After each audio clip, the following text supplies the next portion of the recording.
So we've moved out here obviously because we certainly have a larger group than usual. And just a reminder, even though we're out here, it is not a public meeting per se. It's our work session. So there's no public comment for any of the discussion that we do have during our work session. So just to make that, make sure everybody knows about that as we do our work session. So the first item up, since we have quite a bit going on today, is our food truck policy. I'm going to give that to you, Carter. Thank you, Mr. Mayor, members of the council. I appreciate the opportunity to talk to you about this discussion. As council is aware, this is something that we have talked about off and on for several weeks, and the direction that the council has given me is along the lines of bringing back a policy proposal that would entertain a way in which we can better manage the mobile vendor discussion or practice of accommodating mobile vendors in our community better and more effectively.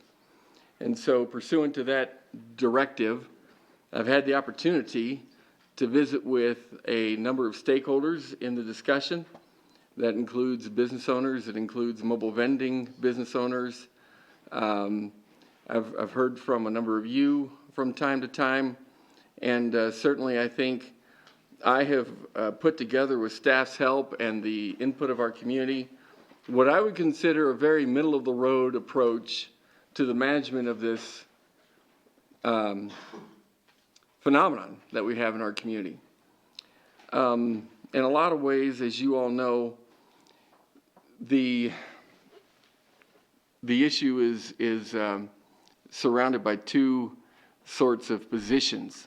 One position is that of allowing an array of permits to take place, particularly in the downtown area. And then, of course, the other end of that discussion is allowing no permits to happen. And so at the expense of the brick and mortar businesses and so forth that are in place, particularly in the downtown area. The policy that we're suggesting tries to find, in my estimation, a very middle ground to take.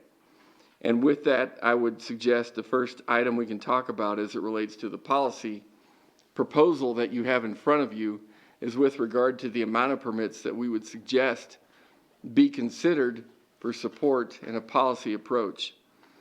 We are suggesting that a maximum of 4 permits be allowed pursuant to any 30-day period per block face in the downtown area. We have found some degree of success with regard to the hours that council has already directed, which are from 6 p.m. to 3 a.m. For the life of that permit, if you will. And we also would suggest that that permit be allowed for a maximum of 3 spaces per permit issuance. And so that would include not only the trailer that would be used to actually accommodate the sales, but also the pool trucks or the employee vehicles and so on that would be associated with that particular permit and operation of the permit. That will be the primary point, I'm sure, of contention with regard to the either end of that dialogue that we just described a little earlier. Some will say 4 permits is way too restrictive, and some will say that 4 permits per block face per month is way too onerous for the bricks and mortar businesses to accommodate. So that, I assume, will be what you'll gather a lot of feedback on. We also talked quite a bit about fees. And I think I heard the council say, at least informally, that fees should be a part of what it is that this policy would propose. And we do that. We do propose that a fee be incorporated. For the downtown area, we are suggesting that that fee ought to be $25 per day per space. And so with each space that is requested for private use, if you will, In the downtown area, we would ask that you endorse a $25 fee for that. On the other hand, we're offering a bit of a different scenario here.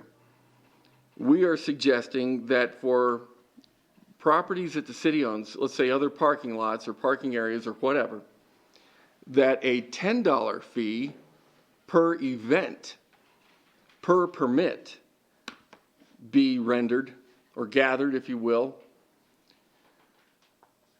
for areas outside of the downtown.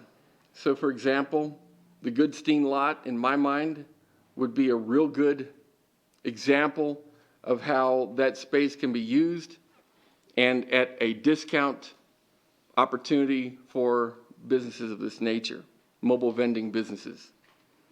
I would also suggest that for a park, for example, a parking lot in a park or whatever, that be the case as well.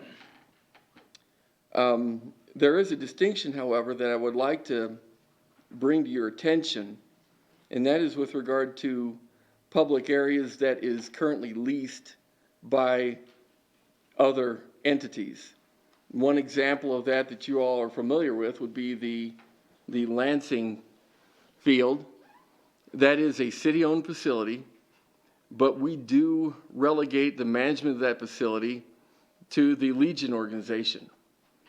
And if a mobile vendor were interested in leasing a space over there or using a space over there, I would suggest that this policy would not necessarily address that, and that indeed it would be up to the Legion organization to determine how, when, and at what cost to that vendor. There are other spaces like that throughout the community that the city has ownership of, but has relegated the management to a different entity. And so for that circumstance, this policy would not apply in my mind. Another feature that you will probably be interested in understanding better pursuant to the policy, and by the way, this is the policy that we put in your packets if you are looking for something to refer to during the course of this discussion. And that is with regard to notice. We are suggesting in this policy that an advance notice period of 10 days be incorporated. And we would also suggest that that notice be given to the city, of course, which would be the permitting entity, as you might imagine. But also, we would suggest that the DDA be given notice, and that's certainly something we can provide to the DDA, so that the public has two means of determining what permit activity is taking place and where and when and those kinds of things. So if indeed people don't want to call the city or whatever, they can certainly call the DDA, and we have mentioned this to the DDA, and they're willing to be that clearinghouse for that type of information. Initially, we had talked about some sort of mailed notification to neighbors and that kind of thing. This policy, the proposal you have in front of you tonight, does away with that idea. As we heard, that would probably be too onerous and difficult to incorporate. We are also suggesting that this policy be adopted by ordinance in whatever form council would like to see the policy end up. Indeed, council, of course, will be giving us direction tonight with regard to what you would like to see come to the floor for formal consideration. We think the ordinance is the appropriate tool to incorporate, and accordingly, as most ordinances involve, we think there should be a penalty for those who use public space inappropriately for mobile vending, or in other words, without a permit or whatever. This would not apply to mobile vending that occurs on private property. This policy would not address that at all. This only addresses the situation where a business wants to use a public facility for private purpose. And that's why we think a permit is necessary. That's why we think it's appropriate. and important for the city to understand when it comes to managing this opportunity for our community in a better way. Just as a recap, you currently have a policy that allows for 10 permits on one side. You have dialogue that suggests 0 is the better approach. We're trying to be right smack in the middle with 4 for any 30-day period per block face in the policy you have in front of you. Great, thank you. Bet. Let's talk about it. Where's everybody at on it? Dallas. What occurred to me was, this is a very new situation, and I don't feel we have enough truly information about how all this is going to work. And I can say virtually, every single one of my constituents that I see that it doesn't have a downtown spot says, we want food trucks to come down there. And I say, well, we have to regulate them. But just the average man on the street, who sometimes we forget, because the average man on the street really doesn't have a dog in the hunt here, so we hear from just a couple people. And so what I've heard, Mr. Manager, is the couple people down here, one wants 0 and one wants 10, but 4 in the middle of that. 5 would be the middle. But I think that, I don't think that they're the ones who control that parameter either, because I was thinking 12 myself when I thought about this whole situation. And then I saw where somebody suggested 10 that has a business downtown. And quite frankly, I think that's more reasonable, but I don't know that for sure, because I would really like to see going to test this whole thing out to Mr. Mayor, for us to test this thing out over the summer, to some level time in the summer, when we feel like we have a understanding of what our truly vast majority of constituents would like to see down there. This particular ordinance? Yes, I would just soon not, truly, I would just as soon not pass an ordinance. I think you could do it with a resolution. But I would like to give the manager the ability to, say, give 10 permits instead of 4, but that they're in his discretion, so that he can test it. Because if we're getting, if you know, a couple food trucks comes down there and now everybody's packed, and everybody, including the brick and mortar restaurants, are doing more business, and they're thinking, you know, maybe we should have tested this out to see really what's going to be the impact on our downtown. Because I mean, overwhelmingly, the people are telling me that you're not going to get rid of food trucks, are you? And before I came down here tonight, my secretary reads all the social media and does all. She says, you're not going to get rid of food trucks. People want to come down there. And I keep reading, if they're not going to let food trucks, they're just not coming downtown. Now, who knows anything, you know? But I don't think we are constrained here by 2 or 3 people who come down here and give us information that's biased on both sides, truthfully. And I don't blame him. If I had a restaurant, I'd be right there with Dewey. If I had part of the brewery across the street, I'd be right with those guys. But I think here, once again, Councilman Powell, we got to do what's right. But I don't have a crystal ball. All I know is a little bit of what I've seen, and what I've seen, it added a vibrancy to the downtown. And I have confidence in you, Mr. Manager, to run this show. And I hear you saying you want an ordinance, but people don't like ordinances. People in Casper don't need ordinances for many things. And I think two things we don't need an ordinance on, and one is telling people where to shovel their snow, and another one about this food ordinance, because I think your office is quite competent and can handle this. And run it through a season, and then come in and when you say blah, blah, blah, blah, blah, you've experienced it. But just on the basis of what everybody's saying, and then on the basis of the constituencies, and we haven't, of course, taken a vote on it from the constituents, but I bet it'd pass overwhelmingly to let them park their truck down there. That's my feeling. Chris, and then Charlie. Thank you, Mr. Mayor. Just for some clarification, the 4 permits, that's per vendor, correct? Or is that just 4 permits total, no matter how many vendors on a block face? Mr. Mayor, Councilman, that's correct. It would be per block face, and the policy would also suggest that it would be pursuant to one of the resident businesses, if you will, on that block face, requesting that permit.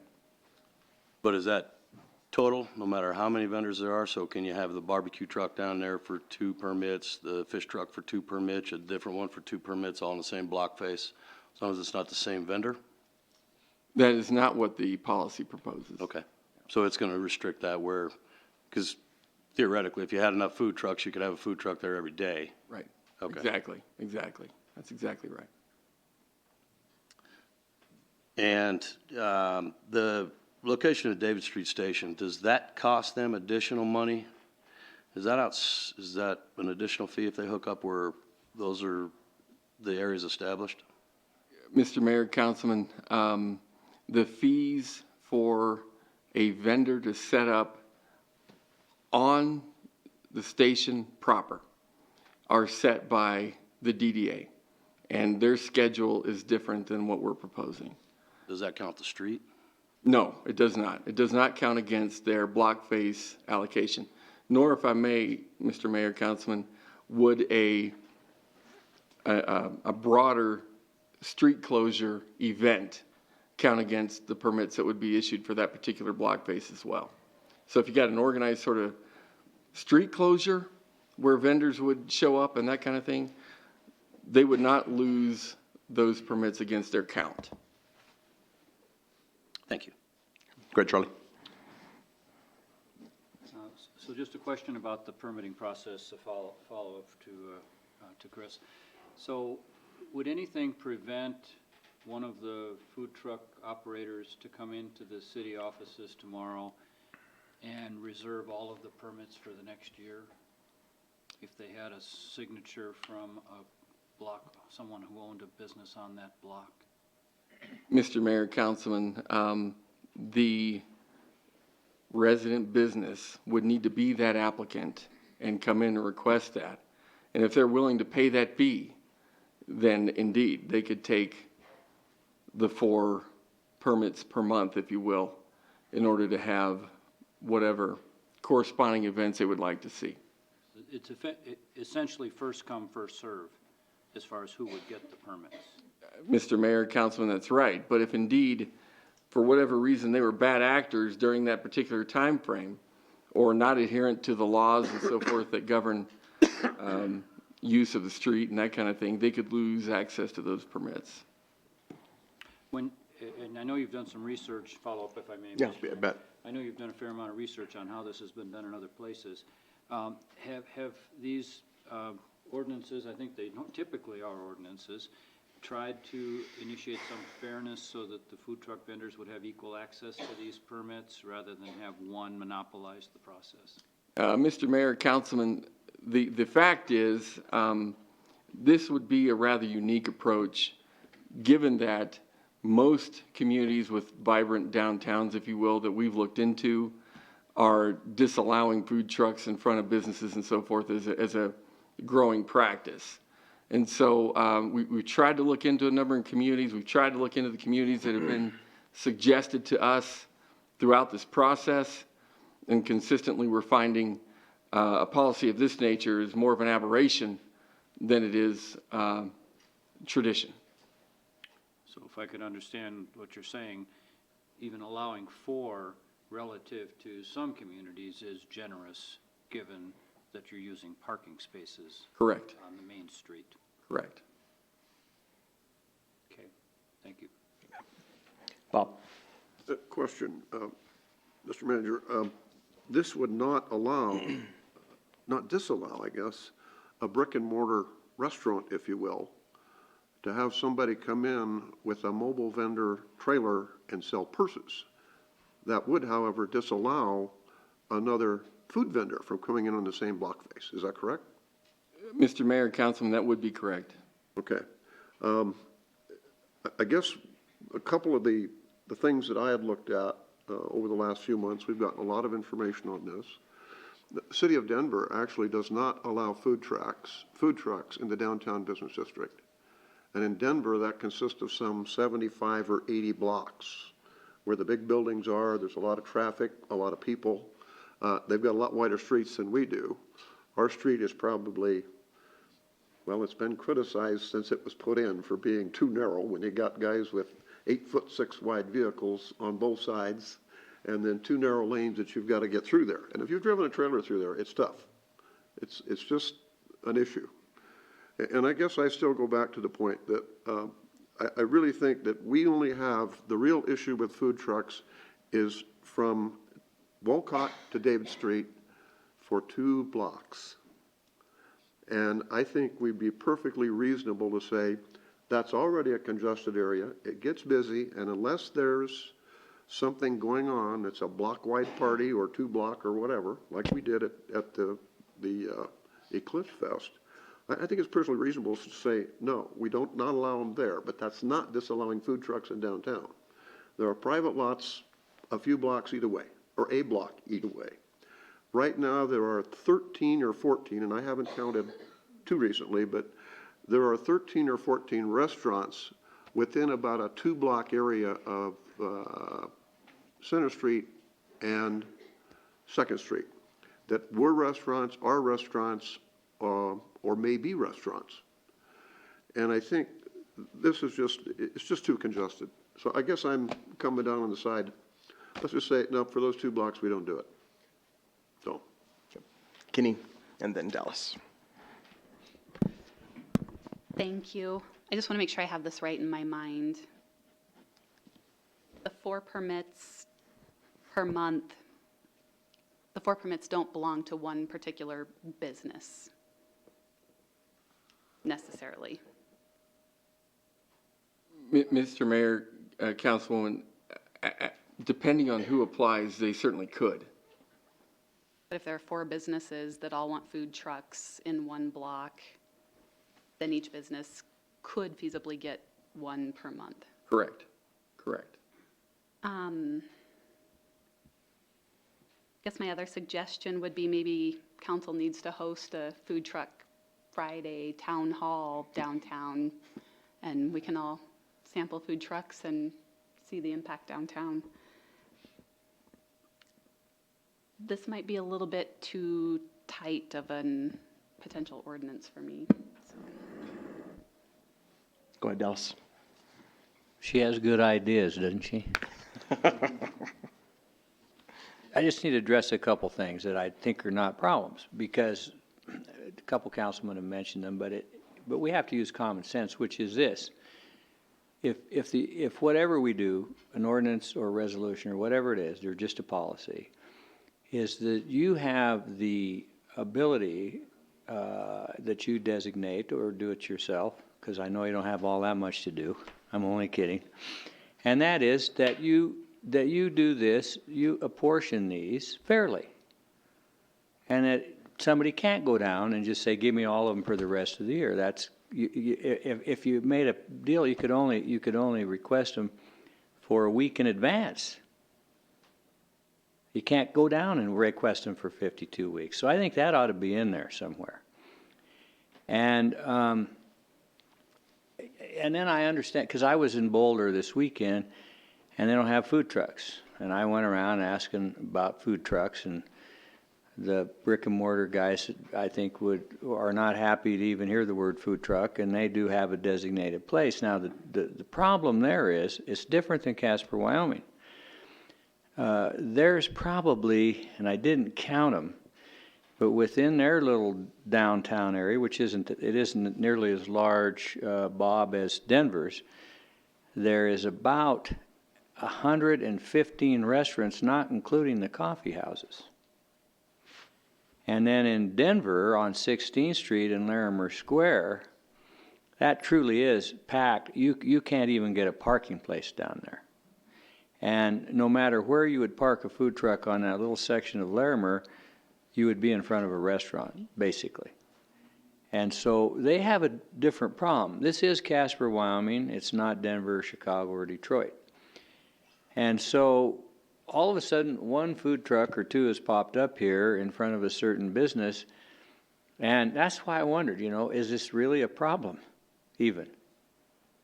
It's become a problem between 2 or 3 people.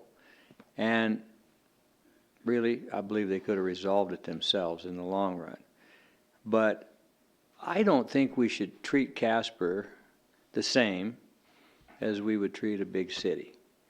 And I think our office, your office, and your employees can certainly run fairly and equitably how you allow food trucks to park down there. Quite frankly, the one thing I don't like about that ordinance, I don't think you're charging quite enough. I don't want to overcharge people, but I think it's so minimal it won't even cover some of the paper costs. And I think we should at least break even on something in this city. But I still think, I like Caneen's idea. Don't you guys like Caneen's idea? Have the food trucks come down here and let's see what happens. Let's see what happens to our downtown. And then come back and look at an ordinance.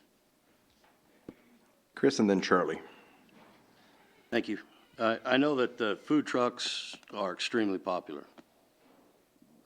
By far more people have spoken to me that want them than don't want them.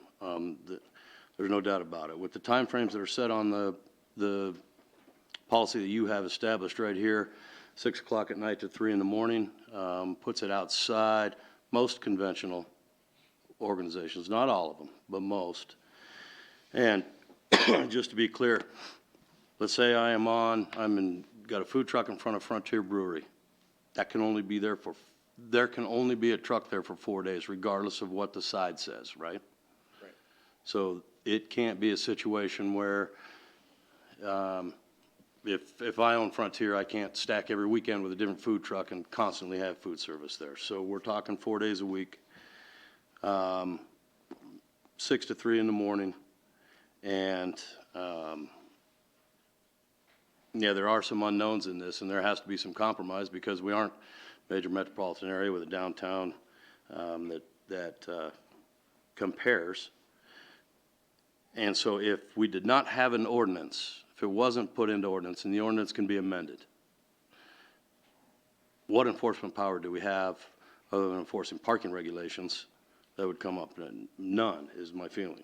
Correct? Mr. Mayor, Councilman, I would agree with that.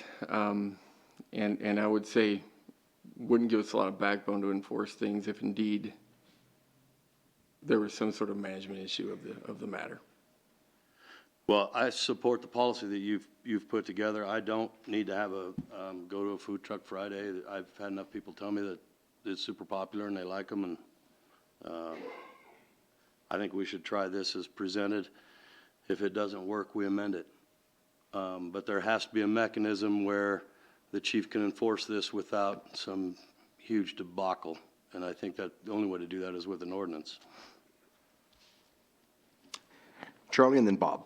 Comment and a question. I am not in favor of putting the responsibility on the city manager to pick and choose on the basis of fairness. I think there's too much potential for being accused of playing favorites or somehow not keeping track of various permits that have been given out, and I think it is really our job to do this and try to strike a balance. Question now, does the 6 p.m. requirement, does that apply to parking lots that the city owns? Mr. Mayor, Councilman, I would suggest that that's more of a downtown-centric idea. So just street placement of the food trucks, does it? Correct. I was kind of looking to see if it stated that, because personally, I think, and I think this is consistent with the parking study, that food trucks are appropriate and work very well in lots, basically, like the Goodstein lot. And we seem to be looking at a policy that's essentially encouraging that and discouraging street parking.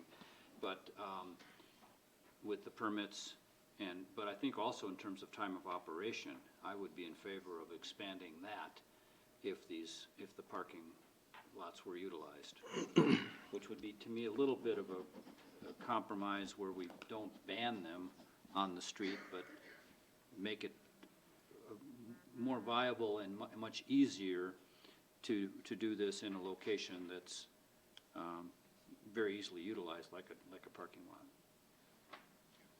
But I do think it's on us to come up with the rules here. Bob and then Dallas. Okay. Thank you, Mr. Mayor. A couple of things. Another one that we probably all saw is what Cheyenne has done, and they did this in, I believe it was November of 17, that they just passed a food truck ordinance. They had run into the issues down at the station park, down there at, Central and by the railroad station. It's all a nice big park. And what they have done in the downtown area, they said if there's a restaurant within 100 feet by the nearest pedestrian path, they have to have that restaurant's permission to do a food truck. Well, it's only been in place since November of 17, and I don't know how that's working for them, but that's one option. Another option here that we might look at, kind of along the lines of what you talked about, Kaneen, is a lottery for the dates. This would be like when you schedule events that everybody wants to schedule an event. Baseball games are a good example, practice times. We kind of had a lottery on, okay, the dates are going to be pretty much Friday, Saturday. If you had to look at them, it's going to be in the warmer months. We said, okay, we're going to have so many dates available. These are the lottery dates. We'll pull your name out of a hat. That's one option. But the bottom line is we've had a situation here where we had a policy that you could drive a truck through, and that's just what happened. So. Dallas and then Charlie. I guess other than the little squabble, I didn't think there was a problem. There wasn't a problem from somebody got a car towed, and some people don't like it and some people do like it. But we haven't had an overwhelming problem, have we? Mr. Mayor, Councilman, we have had a lot of feedback. Let me put it that way. Yes, we have. And so we've tried to be responsive as we can to the feedback that we've been given. And I would suspect that those problems, while they didn't rise to the level of, cars being towed frequently and that kind of thing, there was certainly some angst with regard to the lack of management from our standpoint. And so this attempts to try to provide some of that structure. So I guess to be more specific, have the food truck entrepreneurs caused problems? Or do they park where they're supposed to and behave themselves and clean up their messes and stuff? Mr. Mayor, Councilman, there would be some that would represent that perspective. I didn't get a lot of personal involvement in that regard to determine and see for myself trucks that were parked inappropriately and that kind of thing. But there definitely was some representation to me that was happening. So two more questions. Because when I was down there doing my patrol with Sunday, we went around in the alley and all of that and I talked to some of the owners of the real estate themselves. And I don't know if anybody's tried to do this to see how it would work, but to be able to park a food truck, like for instance Frontier, I often wonder why we can't just let him park a food truck out in back of his business. Because he's got a back door, people that want to eat that sandwich can go right there. They're not taking parking spaces. There appears to be an accessible situation back there, which we could also make sure that if there was a problem, that the truck or the trailer or what was ever back there could be removed very easily. I mean, they're not 40 feet from the street. So I would like to pursue that issue realistically. I know people can come up with all kinds of arguments, but here once again, is it something we should let them take a whack at and see what it sizes up to be? Mr. Mayor, Councilman, I was really hoping that that would be the answer for this dilemma, because it, to me, provides a real simple solution with regard to not taking up the parking and allowing for folks to have that variety downtown relatively unencumbered. However, both the police department and the fire department rejected resoundingly that concept from a safety standpoint, and we can certainly get you more detail with regard to the basis behind that particular concern, if that would help. Charlie. I have two questions. Can you tell us what the thinking was on requiring a co-signer for, that was within 100 feet of where the food truck would be parked? And then the second question is, why 10-day notice? I can see in some cases where people would want to be a little more nimble about their business planning.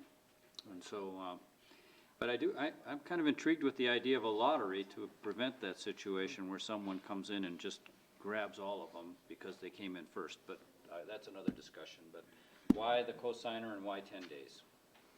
Mr. Mayor, Councilman, I assume what you mean by a co-signer, you were talking about one of the resident businesses being eligible for being an applicant.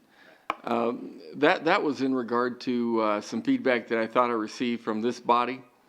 And so we thought that was a compelling idea and one that deserves some merit, given that the block face situation is what was behind a lot of the concern throughout this dialogue. And so we incorporated that based on feedback we thought we heard from this body. With regard to the 10 days, the 10 days is 2 business weeks, if you will, for lack of a better way to describe it. You certainly wouldn't see staff, being upset if council wanted to adjust that one way or the other. Chris, and then Dallas. Charlie, that was me that said the sponsorship, and my idea was that, that group of businesses on the block, all of them unanimously don't want one there, that they wouldn't have to have it there. So somebody from that area would have to consent, basically, and sponsor. Go ahead. So, am I up? Yeah, go ahead. So can I get all my neighbors and say, you can't park anywhere near our house if we object to you parking there? I mean, we can't control the parking in front of our houses, can we? No, you can't. Huh? No. So I don't want to lend that to the downtown either. If we're going to do something, I would like to see the rule in place so it can't be vetoed by clever thinking by neighbors. We're either going to do it or we're not going to do it, in my opinion. So I don't like the idea that you got to get somebody's not involved, get their permission for it. It just seems to me like adding more divisiveness to the entire situation. But because I don't know, how wide is that street down there, 2nd Street? Is it 50 feet wide or more? No, it's narrow. Mr. Mayor, Councilman, I would have to seek out additional information to answer that very appropriately, accurately, I should say. I couldn't tell you as I sit here. And then down in Cheyenne, where they are, how wide are their streets? I mean, if we widen the streets down there up to 100 feet, it'll be good, Bob. But I think that everything down there is within 100 feet from the way I could sight it in when I went down there. So I would like not to put things in there that defeats this deal. If the majority of the council just for some reason doesn't want food trucks, then I think that ought to be the vote. To put all these little gimmicks in there that stop it from happening, it's disingenuous in my opinion.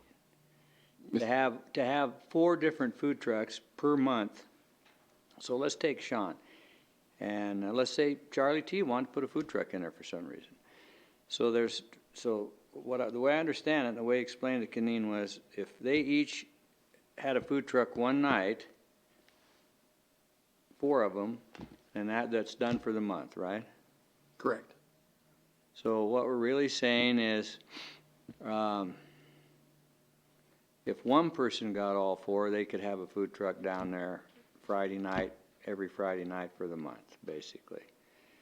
So it just doesn't seem like what our people want, in my opinion, what our constituents want. But I feel that there seems to be some necessity to put a limit on these. And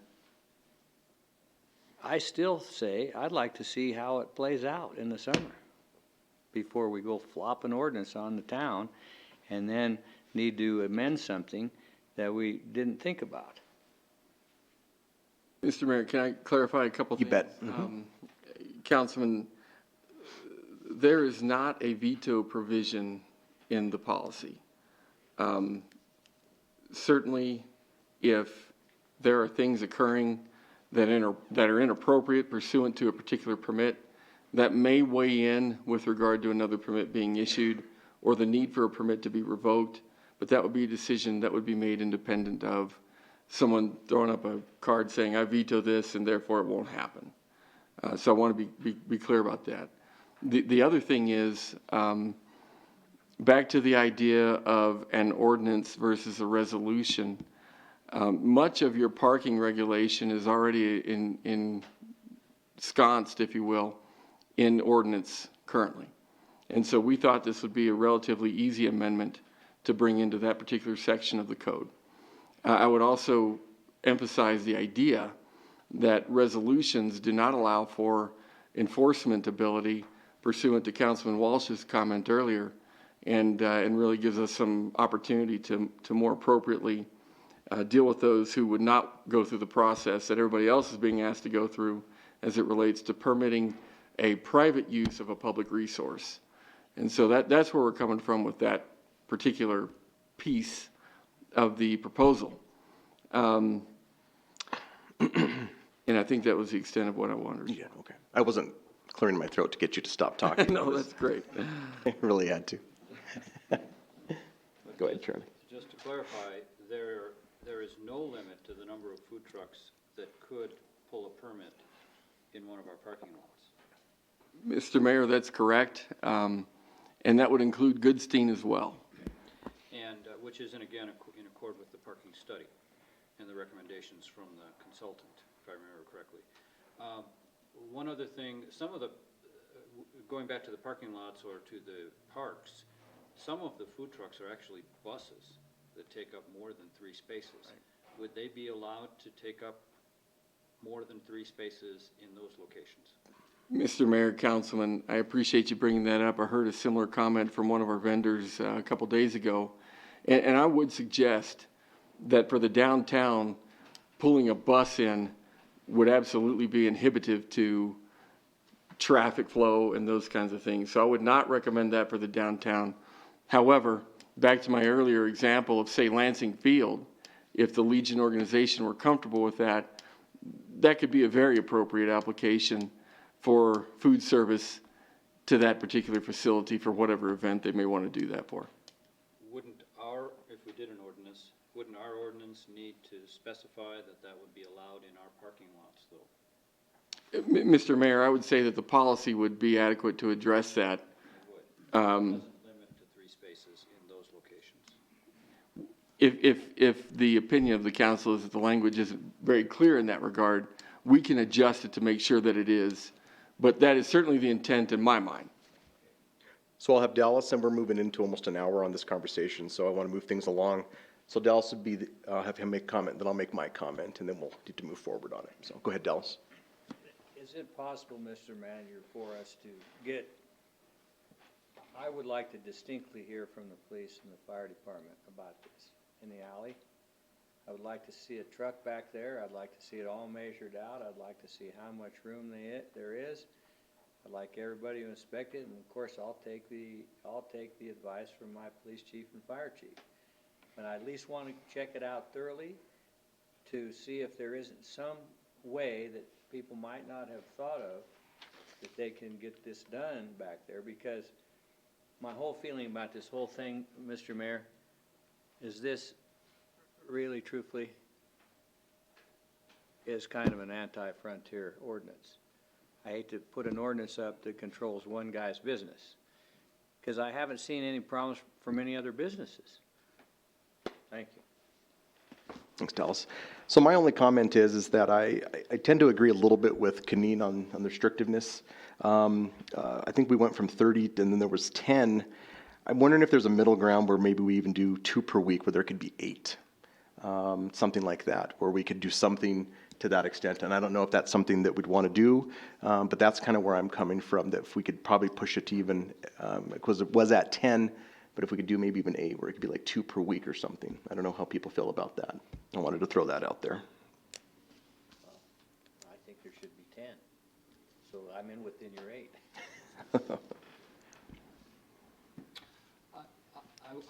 I'll go with that. I'd like to go to 5-day notice.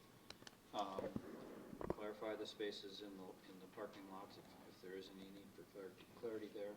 And let's see if this differential permitting process and the fees do persuade people to move to the lots. And maybe there's just a gradual adjustment to that, where people use the lots and still frequent the places downtown such as Frontier, and see how it goes. And if we have trouble with fairness, then maybe we have to develop a lottery system, as Bob suggests. I don't know, I am concerned about that.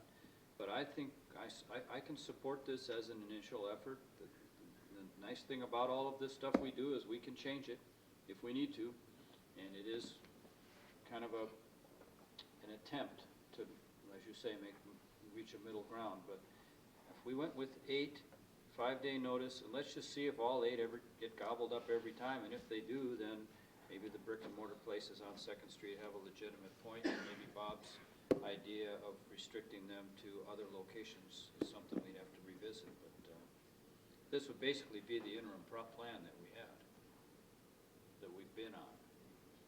So I can support it with those changes. Gets me a little closer. You okay with, we do that? I know where Bob stands. Yeah, Chris. Which changes? What are we? Sorry.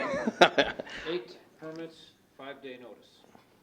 No. I want to start with 4, see how that works. There's a balance between the businesses that are there, the food trucks that are coming in. I don't want to restrict anyone from it, but I want to see what the effect is on that. So if we need to start and then escalate it, see if we need to grow bigger, that's fine. So let's do this then. Let's take a thumbs I'm up. fine with the 5 days. The 5-day. Mr. Mayor, would you ask Chris if he thinks that they could park a truck behind Frontier that would be of the nature that it wouldn't cause anyone great harm? Councilman Walsh. Councilman Laird wanted to know your opinion on the alley. But if you would tell, the problem with that alley back there is you've got a series of power poles, you've got the trash cans, and you've got, this thing is not straight going down the alley. You've got all these obstructions. So could you tuck a truck in there and then still get an emergency vehicle past it? Maybe in a couple spots, but not when it has to navigate a serpentine through those things. And so it's a messy alley with all the power poles and stuff that's back there. It's just not, it's not a good design there. If I may, Yeah, go ahead. you've got fire trucks that are 8'6" plus mirrors. You've got trailers that are 8'6". You've got trash bins that are 4 feet. The alley's only 20 feet wide. They don't fit. Okay. So I have a proposal on the floor. Well, I shouldn't say we're not making really, but I have that I put out there. We go with the 5-day notice and then having an 8-day, 2 per week. So first, let's see if there's support for the 4-day. I'm going to do that. If we can get a thumbs up to give direction. Is there support for that? The current one that we have right now. The 4-day. Does that make sense? The staff recommendation, the way it's written right now. Is there support for that? The way it's written. Well, I'd rather amend it to. Yeah. I'm voting for Jesse because he's against. Okay. So who would be in favor of the amendment to put in 8 days with 5-day notice? Mr. Mayor, I guess my question would be, I just want to make sure that one organization can't just stick it to another organization by buying them all to prevent anything from happening. Agreed. So, personally, I still am kind of happy with 4 permits per business, but I don't know if there's a way to ensure that something like that doesn't happen, because people are passionate about this topic, so I think it's possible. What do you think, Carter? Mr. Mayor, one of the suggestions that came out a little earlier in this discussion indicated about some sort of a week in advance of being able to purchase these. I think with that kind of language, it should mitigate the idea that one person could buy them all up for an entire year and be the monopoly, if you will, on these permit opportunities. And so with that kind of language, I think we could probably manage that a little more effectively if that's amenable to the group. Okay. You're good? Okay. All right. There you go. Mr. Mayor, Yes. I would just like to make sure we collect some data on how this works. Yes, I agree. So how many permit requests are rejected because they've already been filled? If one food truck is receiving a much greater percentage of the permits than someone else because they just know the system better, just something so you can give us some feedback in 3 months about how this is working and whether it seems like it's fair, whether we are in fact seeing people move to the parking lots because it's cheaper. See if it works. Thank you. Thank you, Carter.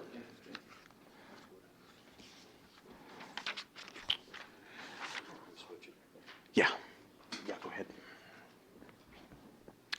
Okay, so now we're going to move forward to Fort Casper Museum. Carter, do you want to tee that up? Thank you, Mr. Mayor. We have an opportunity to talk to you about the possibility of adjusting the operating hours that the fort currently supports for our community. And the reason that we would like to discuss this with you is really centered around one aspect of its operation that I think deserves some consideration from the council. And I'll just put this up here real quick so you can kind of see where I'm talking.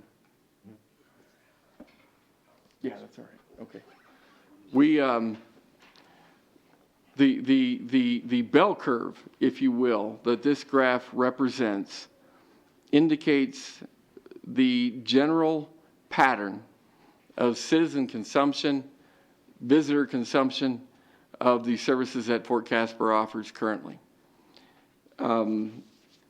You can see that discussed more in detail with regard to the presentation that was included in your packets over the weekend.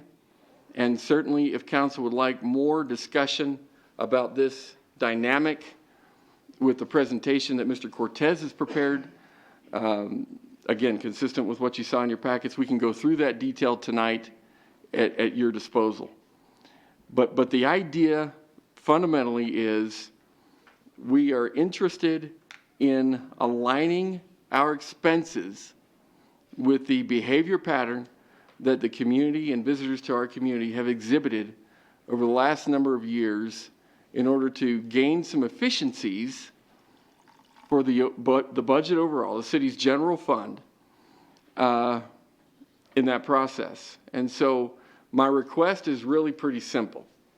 We are looking for your authority that we don't need tonight. We would, of course, put this together in a resolution for formal consideration in another meeting, a regular business meeting, if you will, that would allow us to adjust the operating hours of the fort on a seasonal basis, which gives us the advantage of deploying those employees in other parts of the organization, which would not only save the general fund money, but would allow for operations in other parts of the organization to utilize those talents that exist with those employees, thereby saving the obligation for employee commitments, if you will, in the form of filled positions in other areas of our organization. We think that by doing so, we would gain $167,000 on an annual basis in the form of human resource savings, as well as utility savings and so forth, that we can count on from year to year. I think it bears mentioning, as we get into this discussion, that should the community's consumption patterns indicate that they should change beyond what we've seen here for years, then we would need to be responsive in that regard and provide that type of service as we move forward. But for now, history and data indicate that this is what we can expect. This is what we've seen. And I would like the opportunity to streamline accordingly and see some savings consistent with your directive to me, which is let's find those opportunities and take advantage of cost containment where we can. And that fundamentally is the thrust of our message. And so, as I mentioned earlier, Mr. Mayor, if council would like additional detail in the form of a presentation that you have seen over the weekend, we can make that happen, or we can simply answer your questions in preparation for a formal discussion later on. Chris, do you have a question? No, just when he's done. Oh, okay, yeah. Never mind. You're on.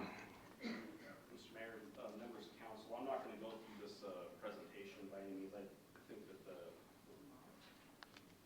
what the city manager told you is a great summation of what we have. I just want to put up a few graphs. This is the PowerPoint that I delivered at the town hall meeting in Fort Casper probably about 2-3 weeks ago now.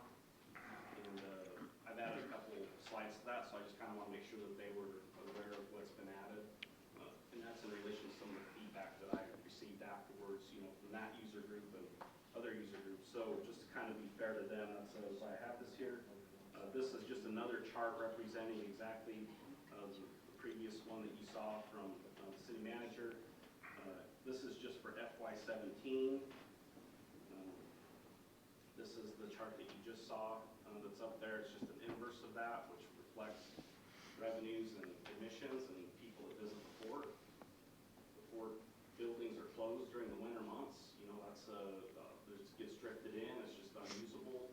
So they kind of pack all that stuff up, and kind of what an off season is now. And then they primarily just show the museum after that. There's a little bit of revenue from rentals and such, although not as much as we would like to see. One of the things that came up in that town hall meeting was all the work that does occur during those off-season months, because I was very clear then, and I'll be clear to you now, there's work happening besides just waiting for people to come in the door. And so that's the curation and carrying of the artifacts and collecting artifacts that people tend to or want to donate to the museum. That does happen. The problem that I have for you is I can't give you any metrics of what that looks like at this time. I can't tell you such and such hours were used to curate for the museum artifacts. I can't tell you such and such hours were used in the collection of artifacts for the museum. So I'm not prepared to give that to you. What I can tell you is that me and my staff are working on obtaining those metrics going forward so that future discussions such as this, we're not caught so flat-footed as to say what is being done and when and how much quantity and all those things. I can't tell you that. What the metrics that I can give you is exactly what the city manager proposed to you earlier, which is you're looking at about $167,000 of savings annually by going to this model. This model would be consistent with what we have at other operations around the city to include Hogadon and the golf course and those types of entities where in the off-season, we just don't have people. And as a matter of fact, in those other operations, we turn off the chairlift at Hogadon, we cover the greens at the golf course. So that's kind of what we're looking at right here. One of the things that you have here is the grants, so grant writing was brought up numerous times by the user group, which is very passionate about their fort, and I appreciate that, and a great bunch of people, and I appreciate their help throughout this process. So I outlined right here what you see here, which is yearly what those grants are, and these are grants that without the staff help, they would not have probably obtained these grants. There are also grants that are not reflected in this slide that were probably going to be obtained by a user group, in this case probably most likely the Fort Casper Museum Association would have done anyhow, so those aren't reflected in this slide. I really don't have anything else to add, but I'd be more than welcome to take any questions that you have for me, and I'll try to address those appropriately. I do have some people taking notes, so if there's some homework that you have for us, we'll do our homework and we'll come back to you with answers. So first I got Chris and I got Bob with questions. The $167,000 that we save annually, did I catch it right that those employees would be redirected somewhere else in the city? Mr. Mayor and Councilman, that is the idea.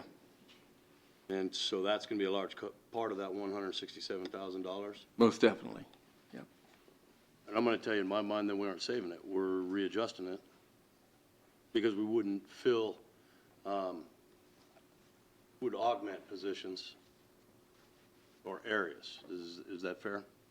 Mr. Mayor, Councilman, I would probably disagree to some extent, given that we are looking for opportunities to not fill positions that are opening up through natural attrition, and we are hoping that we can use the skills that the employees currently have at the fort and other parts of the organization, thereby allaying the need to fill those positions on a permanent basis. That's the theory.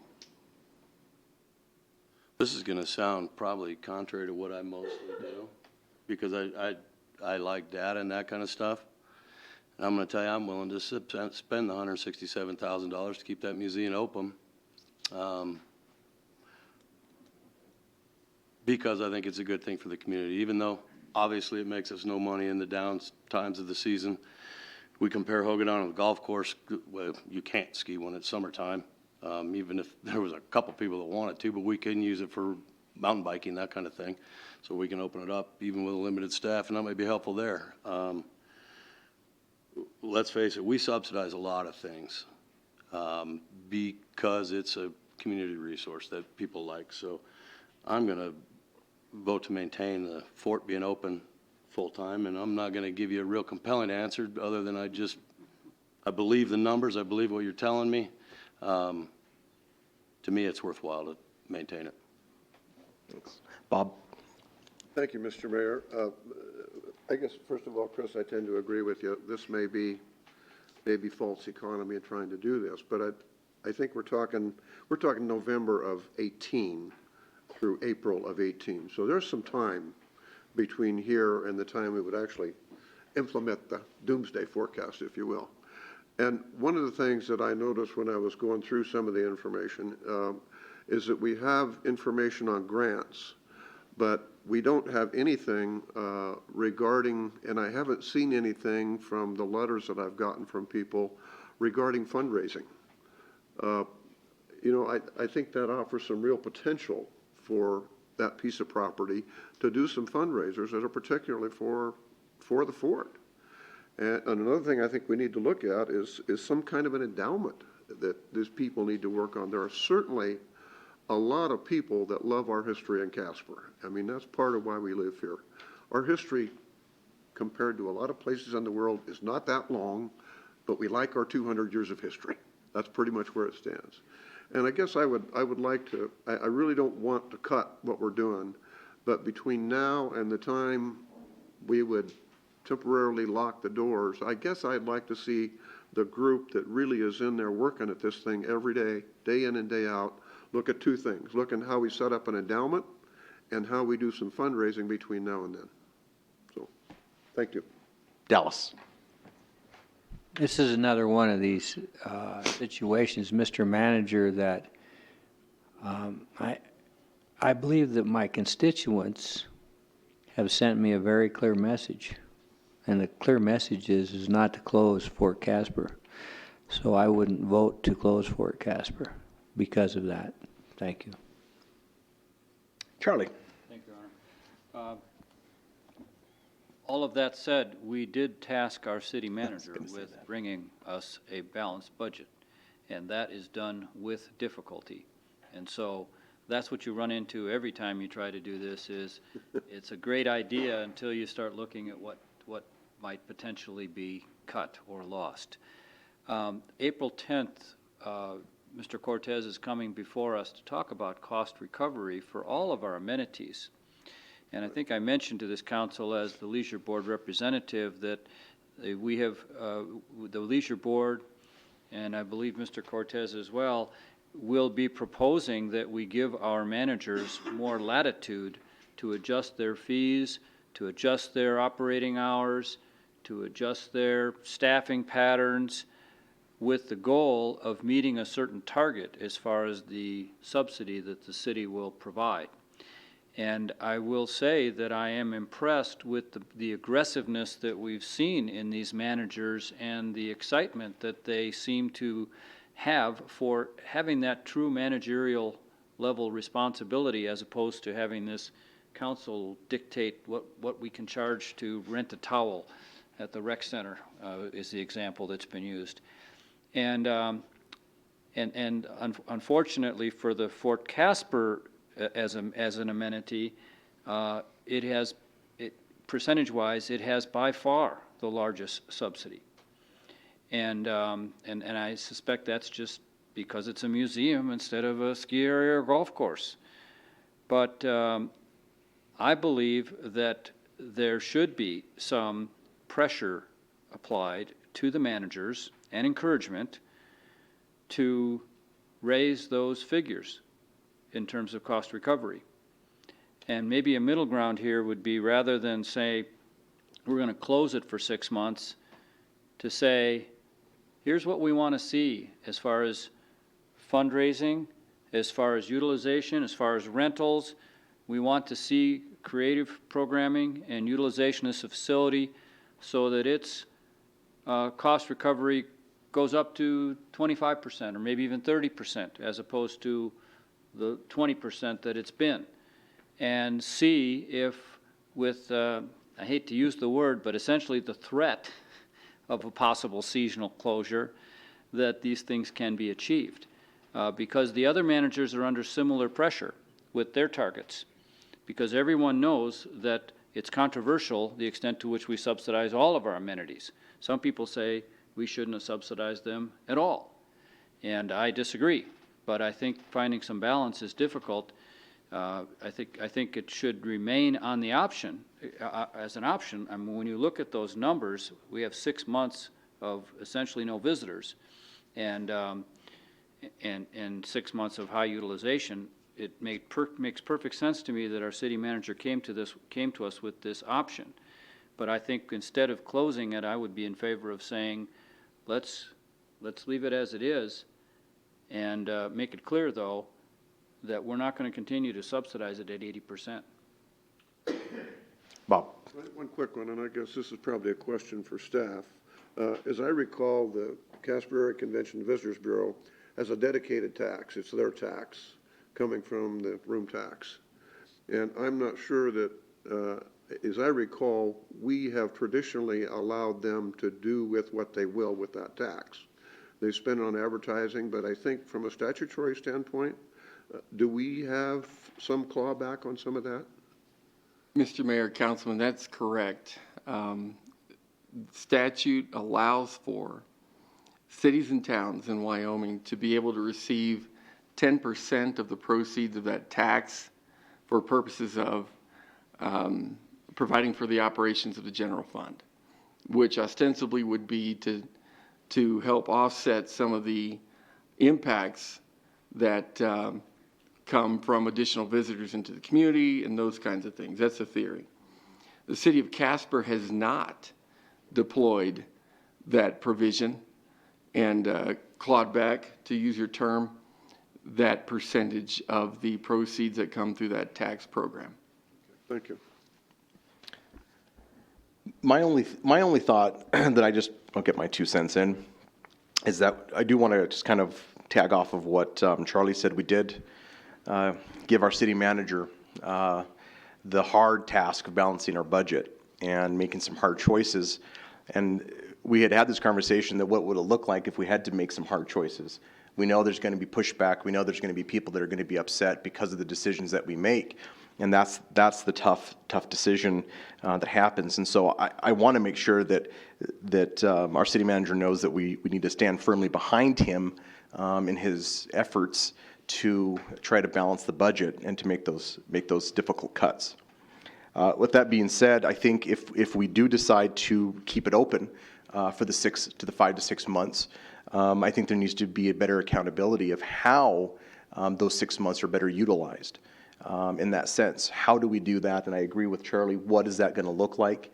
How are we going after grants that can help to subsidize that? How can we do that to create a stronger viability during those off seasons if we do decide to vote to keep it open during that time? But I agree with the merit of Fort Casper. It's part of it. I was there as a child, when I went there in school. But I do want to remind, even if we do move forward to keeping it open, we have some tough choices to make in the future when it comes to our budget and to balance it. And so we have to keep that in mind of what we're going to do. Robbing Peter to pay Paul. We've got to figure out how we're going to do those things. Just a clear point. Dallas. And I echo your sentiments, Mr. Mayor, but now, Mr. Manager, I don't want to keep saying this, so I'm going to say it this one time. When I say that the constituents have given me a clear direction, I trust you 100%, and I don't feel a need to always tell you this for every time I vote against something you bring in, because the only time you're going to get overruled, in my mind, is if it's an overwhelming statement that I feel coming from the constituents. And I know you've done a good job. I know the staff has done a good job. I know there's people out there that say we don't listen to staff. But I also have to listen to the people of Casper. I was born and raised here. I know a great many of them. And I knew this was a tough call for you because this is sacred ground, really. And so, and when these nice ladies and gentlemen come down here, they've been here many, many years, and you can see it in their eyes, and they're just echoing what I've heard. So I just want you to know, Mr. Manager, I'm going to say it very clearly just with my constituents, but I'm not then going to go into this big diatribe of thanking you for your great job and everything, because you are doing a great job, but I don't feel compelled to do it and waste the time. I'm gonna work on my time. Kaneen. I'm going to take the discussion of which amenity we're talking about, I guess, out of the picture for me at this point, and just say that low attendance drives me crazy. And I say that from working at the swimming pools when I was much younger and skinnier. But one person at a swimming pool for the entire day and a staff of at least 3 people, keeping that pool open, and the entire summer was like that. And those are the kinds of situations that I do support closing an amenity if the people truly aren't using it, or even just a seasonal closure. So I know the museum is a tough one. It's a loved amenity, but truly the people need to use it and invest in it, or this is exactly what happens. So great conversation for public awareness so that maybe people will support those structures a little bit more. But if people aren't using it, I think it's responsible to come up with some kind of situation like this. So when I hear a couple of you guys beating down the budget, my estrogen's going to kick in, and I'm going to pick on you guys and be like, you didn't like the museum. Just kidding. Charlie. And thank you, Mr. Mayor. And just as follow-up, we talked about this in the leadership board, Tim. I look forward to creating the kind of atmosphere where the manager is feeling a certain amount of pressure to meet certain targets. And the manager looks at the staffing pattern and says, you know what? I'm going to have a better chance of meeting that target if I can find some place to put this person half-time for the next 3 months. And they start calling the other managers of the other amenities to say, can you use somebody part-time for 3 months because I'd like to jettison that salary so that I have a better chance of making my target. Because we don't know if 3 full-time people are needed there. It's a hard question to answer. Everyone always thinks they're working hard. That's just how we all are. But maybe with that kind of atmosphere, we'll see some of those adjustments take place, because right now there's really no incentive to do that. Because whatever the cost is, the city just picks it up.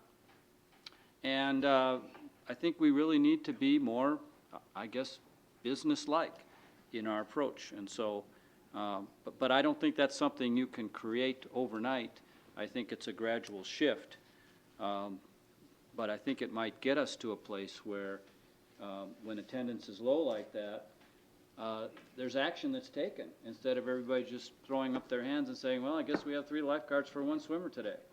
And that the manager of the facility says, that's not going to work. We're going to change this and make some adjustments. So I think that could happen at Fort Casper. I think it could happen at all of our amenities. So, thank you. Canine and then Dallas. I forgot to mention, we absolutely should try to go after funding from the Convention and Visitors Bureau, especially if that helps the museum or what other benefits that we can put that money towards, but I would support that completely. Thanks. Dallas. So, agree with what Charlie says, agree with basically what everybody says, but what is in my mind now is I'm looking at 2 other issues of the Hogadon lighting at night and the Spectra situation, and looking at how much money we're losing there. So my brain says, well, how much is the manager going to need? Now, I know this. If you shut down the event center and save that $1.2 million that it's losing, is that how much we're losing of our money? So we're losing $1.2 million at the event center. And then we got a Hogadon lighting situation coming up. They want to spend $1.5 million to make us, what was it, $6,000 a year maybe that you'd make? Now, when Charlie says we should look at this as a business matter, I totally agreed with that, Charlie, that you said. I'm glad you said that. But what that means to me is you don't spend that kind of money to have these kind of losses. So the museum, sacred ground. The event center isn't so much sacred ground. Night skiing isn't so much sacred ground, at least to me. I'd like to know what our constituents would say. But to prioritize where we're losing money, I think is incumbent upon this council. Because I haven't mentioned CADA yet, but if you had that $450,000, you wouldn't have to shut the museum. Stay on topic, Councilman. Thank you. So, does anybody else have anything else to add? So do you need direction from us of how to proceed? Is that what you're looking for tonight, Carter? Or do you want us, how would you like to do that? Mr. Mayor, I think the council has rejected this idea, and I don't see any need to go forward. Okay. That's what the proposal is. If I might? Yeah. I still would like to see some of the other avenues for revenue enhancement proposed or worked on by the group that's running it. Look at possibility of fundraising. Look at possibility of an endowment. We're starting an endowment. And perhaps even look at some of the CACVB money. Just to see, I mean, there's people involved in this. They want to do it. So I think that would put us in a lot stronger position a year from now if they would look into those things. Does that give you any help at all? So I know there's a lot of supporters here tonight for Fort Casper. My challenge to you, and I try to echo some of what the council has said, is how we can be innovative those months that it remains open now. How can we be creative to bring people in to do that and to have a cause for it? How do we do that? how can we create an environment where we want to encourage not only youth to come, but all people from every generation to participate, and to maybe add a little, get a little shock into it and get it moving to do that. And so, again, I want to reiterate that I know this is a tough for our city manager trying to make decisions on what to do. And so this council certainly continues to stand behind him in the work that he's doing to balance our budget. So thank you, Carter. If I may, Mr. Yeah. Mayor, and please do not hesitate to bring similar proposals in the future just because we threw cold water on this one. And Councilman, anytime we look at cutting back an amenity, all the calls you're going to get will be from people who oppose it. No one's going to call to say, thank you for shutting down Fort Casper for 6 months. So the constituents will always back the facility that's being examined. And so, and as they should. No one resents that. That's just, as you said, that's just their passion and their belief. But we can't let that be the sole factor in our decision making, because sometimes we will have to make tough decisions and sometimes we'll have to disappoint people. And I guess we can go along as we have, but I think you've raised a serious question as to, is this really justifiable? And I think we should not dismiss it entirely. I think we should simply say, let's continue on for now and see if we can enhance revenue or reduce costs and have this be closer to a, have its subsidy be closer percentage-wise to some of the other amenities. So, thank you. Thank you, Tim. I know you're next on the next one here too, so. Correct. We'll just move on forward to Hogadon Lighting. Thank you, Mr. Mayor. A couple points to understand about the proposal that you are receiving with regard to night skiing at Hogadon. A group has come forward with the idea that installing installing lights at the Hogadon facility would allow for a service to be experienced that has not been experienced in the past, to my knowledge. And so what I understand about the proposal you're about to receive is that this group would not only provide for the capital that would be required to put lighting up on a couple of the runs at the facility, but would also provide for the operating costs that would be incurred with that enhanced feature for the period of 3 years, which really would amount to the neighborhood of just over $60,000, again, for a period of 3 years, as sort of a hedge, if you will, for those increased expenses that would be incurred at Hogadon. Councilman Laird is correct. We do anticipate that with the incorporation of this enhancement at Hogadon, that we would make enough, it would appear through the projected increase in the use of Hogadon, to not only cover our operational expenses, but to also incur additional revenue in the range of $3,000 to $6,000 a year. And so council would need to determine whether or not post the 3-year period of time, the risk that those expenses would not be covered pursuant to this enhancement is worth going forward with the allowance of this group to erect this feature and allow for this service provision to be incurred at Hogadon. Chris. You're going to think I'm a ping pong ball on this one because. So the outside group is going to pay for the lighting, going to pay for 3 years of services, and then we're going to have lighting up there. And I don't know that we'll recover those costs, but I know we will never get rid of those lights. We'll never stop running it once we do it. And, well, it seems like an easy choice and the perfect choice because we don't have to put anything in it up front. When was the last time you went ice skating at the event center? I see the same thing happening. So do not think this is the time for any more money to go to Hogadon. Others? Dallas? I would have to hear from all the Hogadon people that came down here previously, you know, when we were talking about the liquor license and all that. I'd have to hear from them, Mr. Manager. So I wouldn't even really want to vote on this tonight. I just don't feel that I've heard from the right people that are up there all the time, and maybe Tim has, I don't know, but I want to hear from them myself. I don't like the idea of getting us into another financial situation with night skiing. There were times when I wish we had it, but now I wouldn't do it, it'd be too cold. But the younger people, that's another matter. And I'm for the younger people and them being able to do this, but I would want to hear more information. Bob? Oh, go ahead, Tim.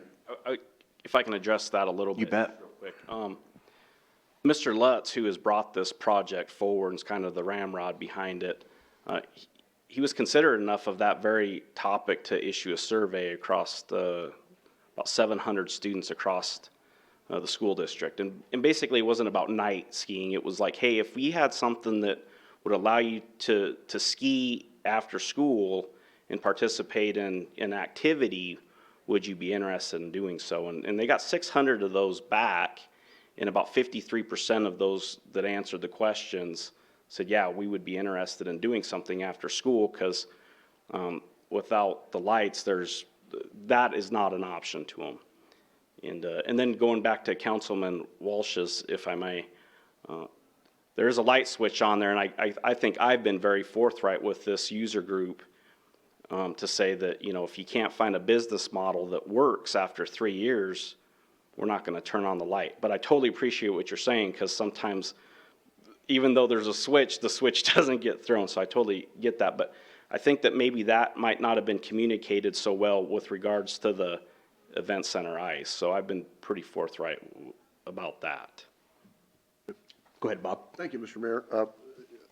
I'd met with John several times on this very issue, and we looked at the model. And one of the questions I had, it looks like on your pro forma spreadsheet there, you've got a total of 52,970,40 for additional labor, but I don't think that's burdened labor. We can't pay lift attendants $9.21 an hour without a burden on it, and our burden rate is somewhere 35–40%.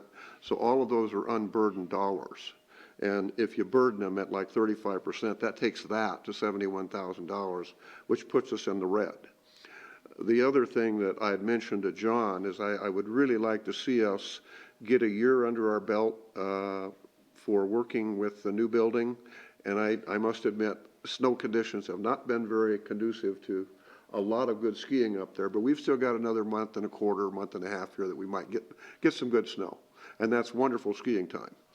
But I guess I'd like to see what it looks like, see what are the number of people we have up there, and see if it looks like the trend is, we can see some difference from last year. And I understand that we have huge weather effect at Hogadon. That happens. I might also point out that we have tried night skiing up there. I can't tell you the years, but I think Bruce Lamberson could tell you. We rented light plants up there. It's probably been 15 years ago. And we put light plants up there for weekend skiing for about 3 or 4 weeks, as I recall. So Bruce might be able to give you some information on that. And he might even have some feel for how many people used it.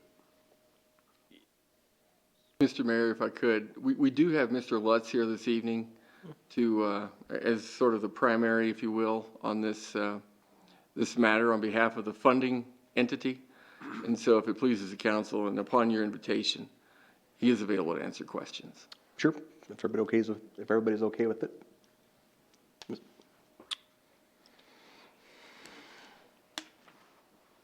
Thank you.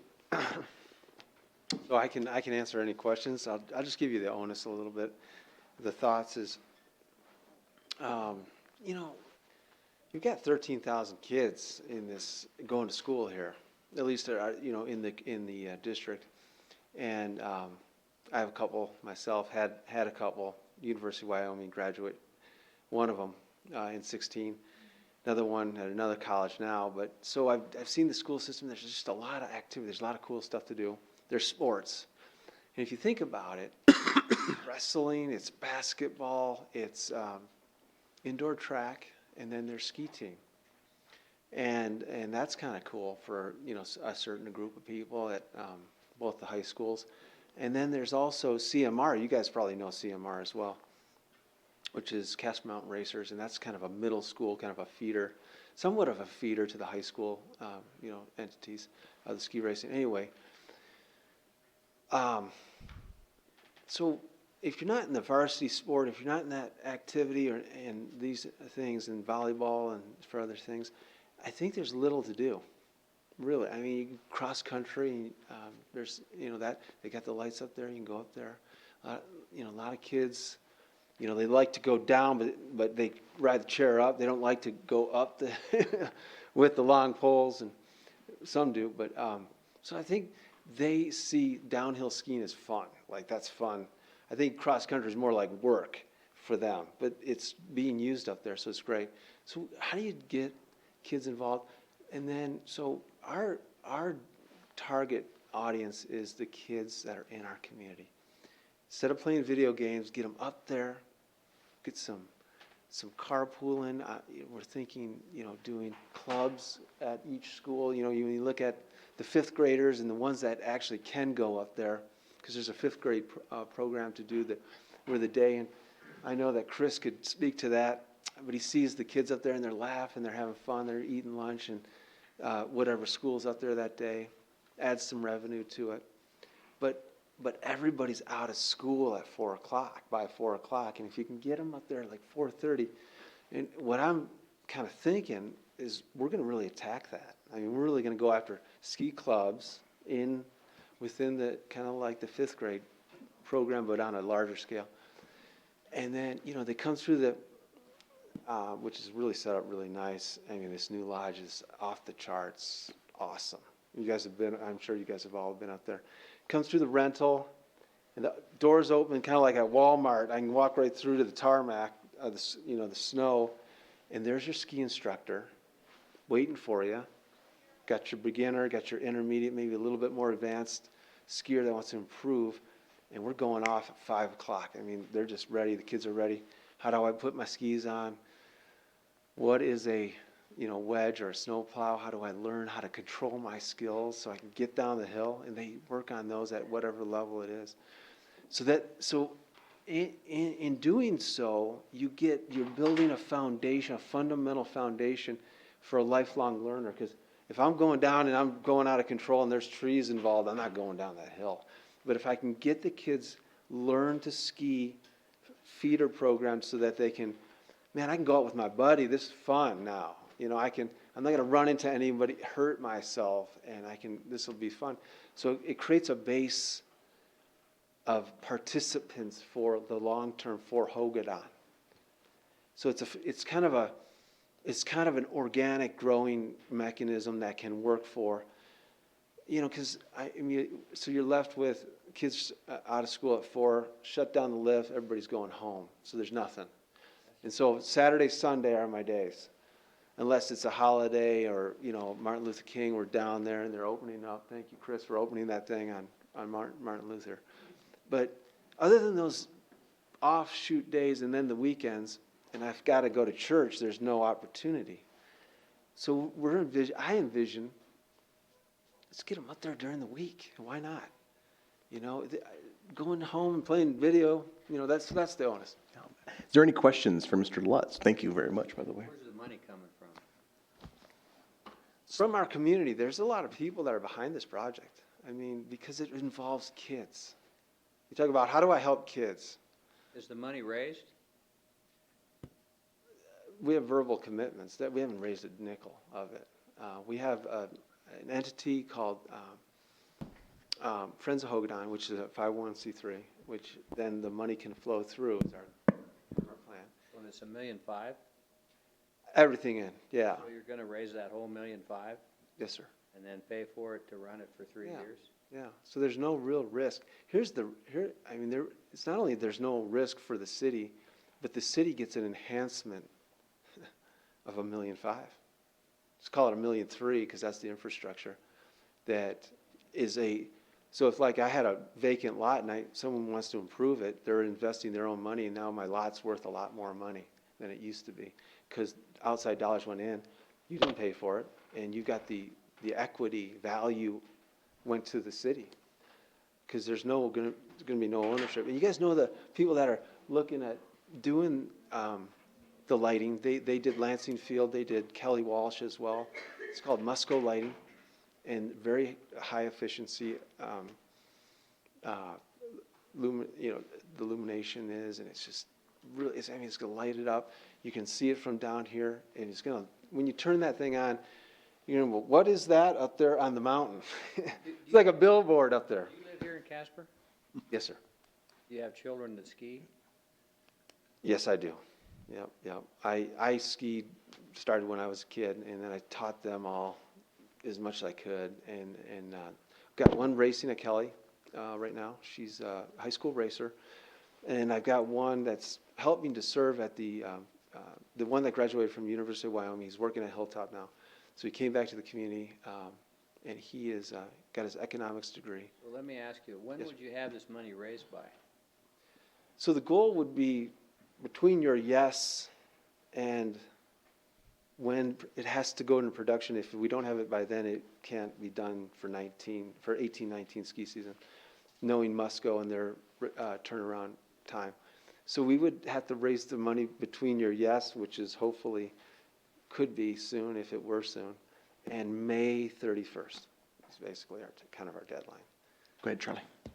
So one of the advantages of being on the leisure board is I get to hear more detailed explanations of these things, but could you review some of the information you provided us, Mr. Lutz, about night skiing at other areas and utilization rates and how lighting has changed utilization rates? Yeah, I can speak to that a little bit. I don't have all the stats, but I know one particular stat is 52% of all ski hills in America are lit. So over half, just slightly over half. And I think most of their goals is the youth. There are, folks that will go out instead of going to the workout, and I have to sit there and look at the screen and watch, I'm on my elliptical or whatever it is, and they're watching watching the nightly news or something like that. They're out there making some turns. So there's some adult activity, don't get me wrong. But we're talking learn to ski programs for the youth. We're talking about learn to race. And we're talking about adult racing leagues. And I think that you talk about a $6 million investment in that beautiful, off the charts, wonderful lodge out there. Why not serve dinner to people? Why not? You got a lounge in there. I'm not a lounge kind of guy going to lounges, but you can go there and watch the game, have a beer after a few hours of skiing, so you can drive revenue with that. And I know that Spectrum's looking to kind of build that whole side of their. And I heard that, and I don't know a lot, but I know that this is kind of a trial run for their type of food program up there. So that could be a real nice little get there too. So I'm thinking it's really a benefit, because I think that mom and dad or grandma, grandpa let the kids go, and they're sitting out there chit-chatting and having some maybe a burger. Have you had a burger out there yet? I have not, They're very good. but I intend to, though.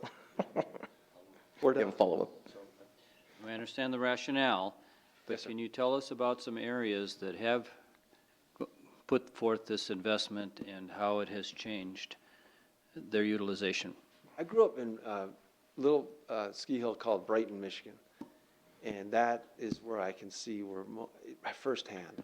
We were there after school every chance we could be there, and the ski team was the big thing for me. So I skied throughout. I raced like Casper Mountain racers, and I was driving. Is more of a training ground so that you can put up the gates and you can learn to race, and couldn't do it if it was just in the day. We just couldn't do it, or Saturdays maybe, half the day, or all day. But I think, so at Brighton, basically at 5 o'clock, 5:30, you had a bigger population. It's a suburb of Detroit by about 30 miles. So you had a fleet of yellow buses there from Birmingham to Ann Arbor, Michigan, to Lansing, Michigan. They'd come in. That would be the closest ski hill. And it's, fairly, so, they're out there, and we had this thing called the ski school bell as well. And everybody would line up, white patch, green patch, yellow patch, blue patch, red, and then the black short swing patch, which was the highest level. So the deal is, that was their go-to revenue. I don't know the numbers, but I do know this. Vail and Associates, or Vail Incorporated, which is Vail, Colorado, has bought, I think it's 5 years ago, bought Mount Brighton as a feeder program out, because they're doing it right, and they're doing night skiing. And Vail doesn't do night skiing, I don't think, but I do know that Steamboat does. And Steamboat did a similar project about 5 years ago in 13. And I've talked to them, I called them directly, talked to them, said, hey, they see the revenue they want to just get people up there for the bars and the nightlife that's there. So they started that, and they've got the racing program, they learn to ski, things like that, but they see the revenue coming from the ticketing as well, very strongly in the ticketing. Because they were trying to draw people from the downtown Steamboat up. I think there's a very little risk in taking, and having the infrastructure and improvement. You have a revenue boost in the net asset value of the mountain, and you can turn on and off. And I know that a lot of people are interested in doing weddings up there, and I know weddings go into the evening, and a lot of them do, and you can turn those things on then. Why not? Get them out on the deck, you got the lights up. It's just a flip of the switch. All the maintenance, this is kind of a neat thing, so no maintenance cost for the city at all for 25 years. This project is 100% guaranteed. All the lights, replacements or any outages or break a fuse or something like that, they're going to pay for it all, and they monitor the system from a central location outside of Casper. There's very little risk here. Oh, you're done. Okay. Any other questions? Thank you, Mr. Lutz, for answering those. Appreciate that. Okay, go ahead. Why we would turn down a $1.5 million investment in one of our amenities is beyond me. I'm sorry, folks, this is a no-brainer.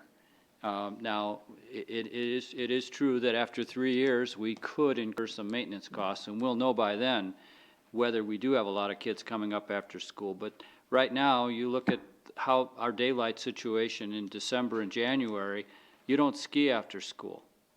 It doesn't happen. And so, and we'll see, but it does have a switch. Maybe if it doesn't pan out, we only do it one night a week, and our maintenance cost and our operational costs go down to $12,000 from $60,000. Or maybe we don't turn it on at all, but we've got 3 years to find out. And here we've got a major improvement to a facility that we own at zero cost to us. I'm sorry, folks, I just can't even understand why we would even discuss whether this is a good thing.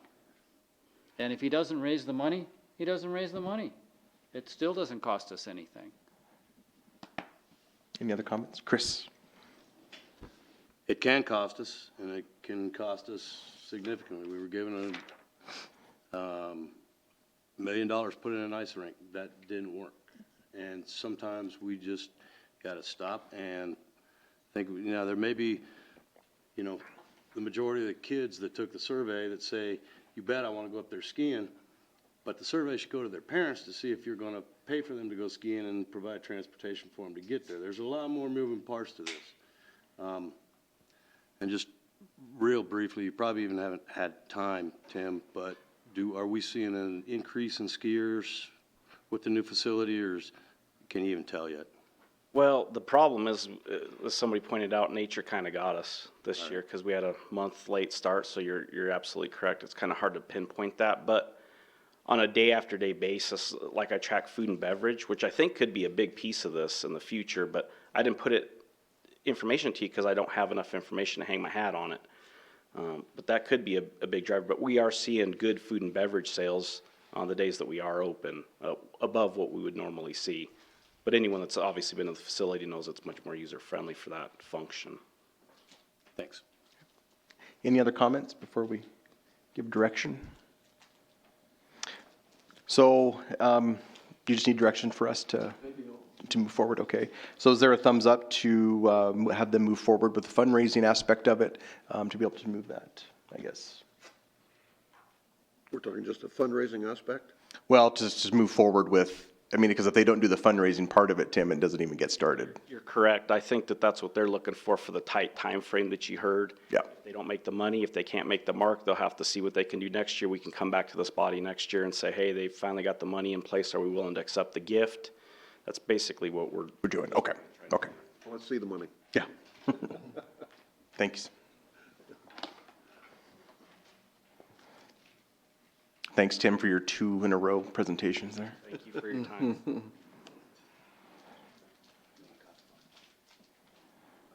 Thanks. Okay, Spectra debrief. Thank you, Mr. Mayor, members of the council. Council has been asking for some time now how it is that our relationship with our event center manager is working out. And we have been waiting, if you will, for our audit to be completed so that we could start with a basis of numbers that we could all feel good about and use that data to balance against the idea of whether or not things are performing well at the event center, which I think is what fundamentally council would like to know. So with that information, or with that preamble, if you will, in mind, I want to give you 3 points of data to be aware of. And then, of course, we would open up for questions from your esteemed body. The first year of operation that took place with the event center started in October of 2016 in our new relationship. That period of time transpired 3 months after the city had entered into that new fiscal year and retained management of that facility, and then effectively mid-year, roughly, turned that management over to our new partner, with 9 months left of that fiscal year. And so as a result of that year, that first period of time where we had this partnership in play, the subsidy rate was about 7% higher than what we incurred in fiscal year 16, which would have been the previous year of full city management, if you will.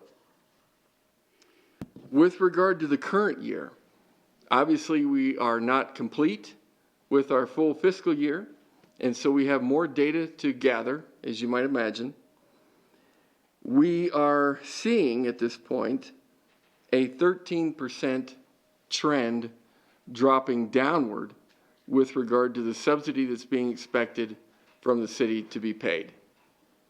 In other words, we think we are seeing a savings to the rate of about 13% for the current fiscal year. This is not a cumulative figure. The advantage that we gain is that if indeed that trend holds throughout the fiscal year, we could anticipate an 80% savings, if you will, of that piece of funding. So in other words, we have a shared savings understanding with our partner here that if they save $100,000 in a given year, we get to recoup 80% of that savings. They get to recoup 20% of that savings. And hopefully that means that we can budget less in the ensuing fiscal year with regard to the subsidy that we budget to pay towards the event center operation. The third point, though, that I'd like you to be aware of is, as the Finance Committee recently learned, the audit that came back with regard to the event center and their performance was not stellar. And it does bring some concern with regard to our new relationship, that this would be a trend that we would expect from year to year. And certainly my hope is, of course, that that's not the case, and that indeed the audits from this time forward will be dramatically improved, and the numbers that we get through this partnership will be much more reliable. And so that is what I expect. That's certainly the direction we've given to our contract administrator, Mr. Cortez, and Mr. Murphy and I have had that conversation as well, and he assures me that that will be the case. My hope is that we can hear from Mr. Murphy tonight to address that particular concern that I'm bringing to your attention, and then, of course, open this conversation with any questions that you might have pertaining to data that you would like to see in addition to what we've provided in your memo, and as I've briefly provided this evening, as it relates to our relationship with Spectra. Okay? So open it up. Is that what you'd like, or do you want to bring Brad? Mr. Murphy? Yep, absolutely, yep. Please, thank you.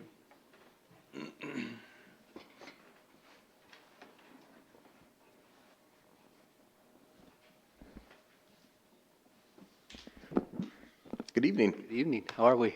Good. I'd like to introduce Jessica Dixon. She is our Director of Finance for Spectrum Venue Management at the Casper Event Center. Jessica started on December 1st, and we are excited to have her on board as well.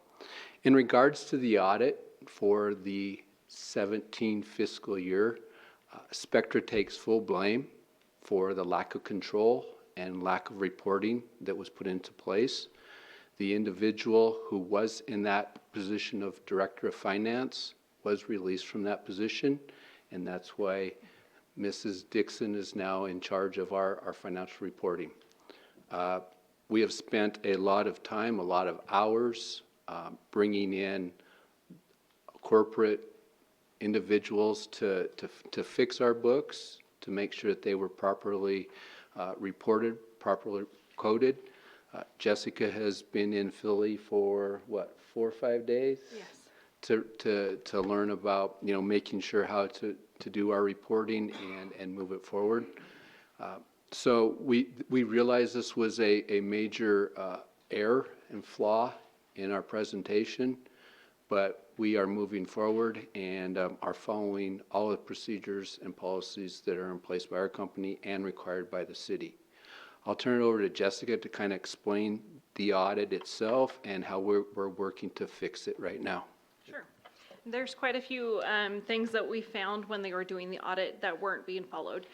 One of the biggest things was our financial manual was not being followed to a T. There was a lot of things that the previous Director of Finance was not accounting for properly. The way that Spectra runs, we actually work on an accrual basis, and the previous accountant did not understand exactly how that worked. He had a difficult time with like our sponsorships. So the building sponsorships, he was basically recognizing revenue before it should have been. There was also quite a few concerns on just the segregation of duties and just main controls over payroll and over the distribution of checks and things like that weren't in place and that were not being followed properly. These are things that as an accounting department at the Casper Event Center, I have gone through everything, scrubbed it top to bottom, made sure that we are following that manual to a T, making sure that we are doing exactly what we need to do. One of the things that we did in our training out in Philadelphia was going through how we account for the events. Because it is an interesting way that Spectra does it, the way that the income comes in and out for the event, and that was one thing that he did not understand well, and that his translation of what should have been a good profit and loss did not make it into the accounting system properly. Because there was controls in place and there was errors made. So there are things that we have put in place. For example, everything has to be double checked. So somebody comes along behind me and makes sure that my entry is correct. Another thing that we have to do is we have to do balance sheet reconciliations. So I go through every single balance sheet account, and Brad will verify that I have the correct balance, this is the correct amount, and this is what it consists of. And so those steps that we have put in place now have created a clean set of books. We have gone back, our corporate offices have gone through our financials through the end of October, and where I picked up in November, and we have a good set of clean books that have been presented to Tim Cortez and to the city. Couple of things I'd like to mention. Currently, we're trending at about a $106,000 under budget figure. That is through January of this year, so for our first 7 months. We are very optimistic and conservative at the same time to say that, you know, we're going to even beat that figure as well. We had a very good February. We had a very good March. We just got done pushing 30,000 people through our building in the past 3 weekends. So the numbers are up. Our food and beverage sales were up anywhere from 10 to 15% across the board on all of those events. So we're trending. Conservatively, we're going to be probably anywhere from $110,000 to $125,000 under budget as we move into FY19. Great, thanks, Brad. Questions? Bob? Yeah, I understand, as I recall, Spectra operates a number of venues all over the country. Yes. Is there a standard reporting format for each one of those business units? Yes, there is. And if I understood what you said, the data wasn't going into that standard format, is that? That is correct. There was a lot of errors that were being made in the accounting system itself. A lot of things weren't coded correctly, and also a lot of the journal entries where we put in our sales data for our sales journals for our events weren't coded properly. So those errors combined with some of the other issues that were going on created the problem that we had. So you guys generate, actually, there has been cost reports, labor reports, and those have been generated to date. The data was just incorrect. That is correct, for fiscal year 17. Okay. Everything from July 1st of this year for fiscal year 18, we feel is very accurate. Okay. Thank you. Dallas? How much money does it cost the city a year to run this? How much money are we losing a year? The benchmark figure is $994,000. That's how much of our taxpayers' money we're losing? That's your subsidy amount. That is correct, yes. Is it more, did I read $1.2 million that we're losing? That's the figure that was for FY17, yes. And what was your name, miss? Jessica Dixon. Are you a CPA? I actually have finished all my requirements for my CPA. I have finished everything. I'm just waiting for the actual license to show up in the mail. So that's what I'm waiting for. Well, I was alarmed by that report. And I'd actually like to hear from the actual auditor themselves. And I don't know whether we will do that or not, but it'd be, I think that, personally, I think we should hear from the auditor. But I hear we're losing $1.2 million. It's not too rosy for me. And I understand that, Councilman Leonard. Moving forward, understand that that was a stub year, meaning that Spectra only was part of the building for 9 months. Obviously, in our business, we book out 9 months to a year and a half. So there wasn't a lot of extra revenue that we could generate in that time period. We were able to bring in, Eric Church and Elton John. But most of our activities that we booked starting last year are now coming to fruition now. Should we just shut it down? Should we just shut the center down? The past 3 weekends, you ran 30,000 people through that building. But we're losing. 95% of those people came from out of town. We're losing $1 million too. And we're here to cut that down, and we feel very strongly that we're going It went to. up from when you took over. Rather than you cutting it down, it went up. For that one stub year, yes. For the stub year, yes, it did go up, but that, now that we are into our new fiscal year, we are actually under budget by $106,000. And what we are forecasting right now is that we will be under budget by $125,000. And so our benchmark was at $994,000. We should actually come in $100,000 or more under that amount. So how much do you forecast we're gonna lose in 2019? So it should be less than that. We are actually forecasting around 150,000 less than the budget amount of 994. Now that will vary based on if we were able to get more advertising into the building. For example, if we had a large advertiser that wanted to name the building the Pizza Hut Casper Event Center, for example, then that revenue will really help our building out and that we will have less of a subsidy by the city. So I'm sitting here and I listen to Councilman Powell, so we gotta run things like a business. This doesn't sound like it's being run that way to me. So, to get this, turned around, it's not a 1 or 2 year process. It takes some time.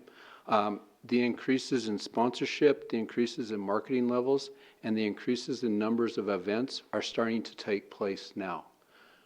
And, as we move forward, that will only increase. As Mrs. Dixon mentioned, a naming rights sponsor, if we can get them on board to the tune of $200,000 or $250,000 a year, that right there is going to cut your subsidy greatly. These buildings are not measured on whether they make money. They are measured on economic impact. That's how we justify our existence, whether it's city-run, county-run, or run by Spectra Venue Management. What we bring from the outside into this community far outweighs that subsidy, and you get a lot of that back in tax monies, in lodging rental, in economic impact dollars. And so to say, yeah, we're paying $1 million, but when we bring in the CNFR and studies show that that economic impact is $3 million to our city, I feel you more than justify the existence of the building. I hear that. So what bothers me also is how this person that was doing the job she's taking over, how you didn't catch this sooner. It was a stub year and 9 months, and as soon as we found out the information, then the wheels were turned to make sure this individual was no longer employed with the company. Spectra takes. Have these checks going on like she's talking about you have now, how you can check these things out monthly? Correct. And Spectra takes full responsibility and blame for not having those controls in place. To the point where they'll pay the money we lost?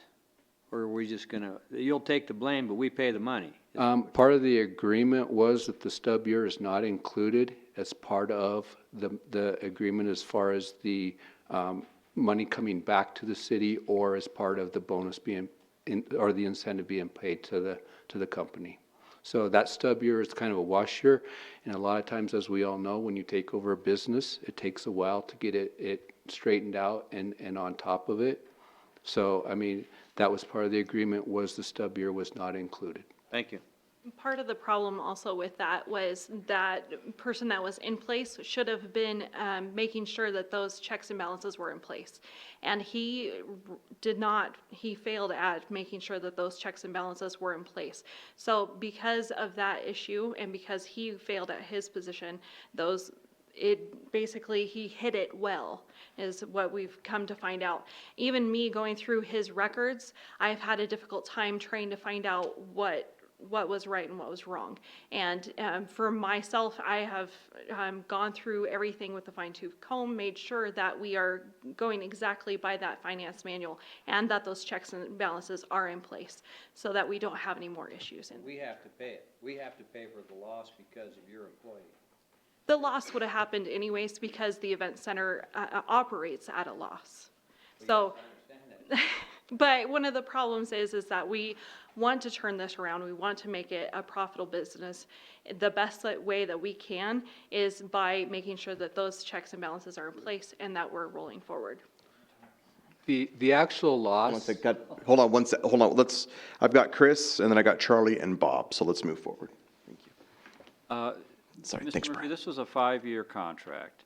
is And- correct. And it's been a while since we put this in place, but I'm trying to remember, now, there was some projections as far as the subsidy and how that would change over time. Where are we supposed to be after 5 years? Can you give us that number? The actual benchmark, Mr. Powell, is the 994. That is for the 5-year plan, is always benchmarked at that 994. And then, but there are incentives for your company to reduce that. Correct. Have you set any targets for how far you would reduce that by the end of the 5-year period? My personal goal is to get that deficit to be below under $500,000. Okay, thank you. So $500,000. Bob? Thank you, Mr. Mayor. I have noticed since you guys took over, we have got a lot of sponsorships up there that we never had before.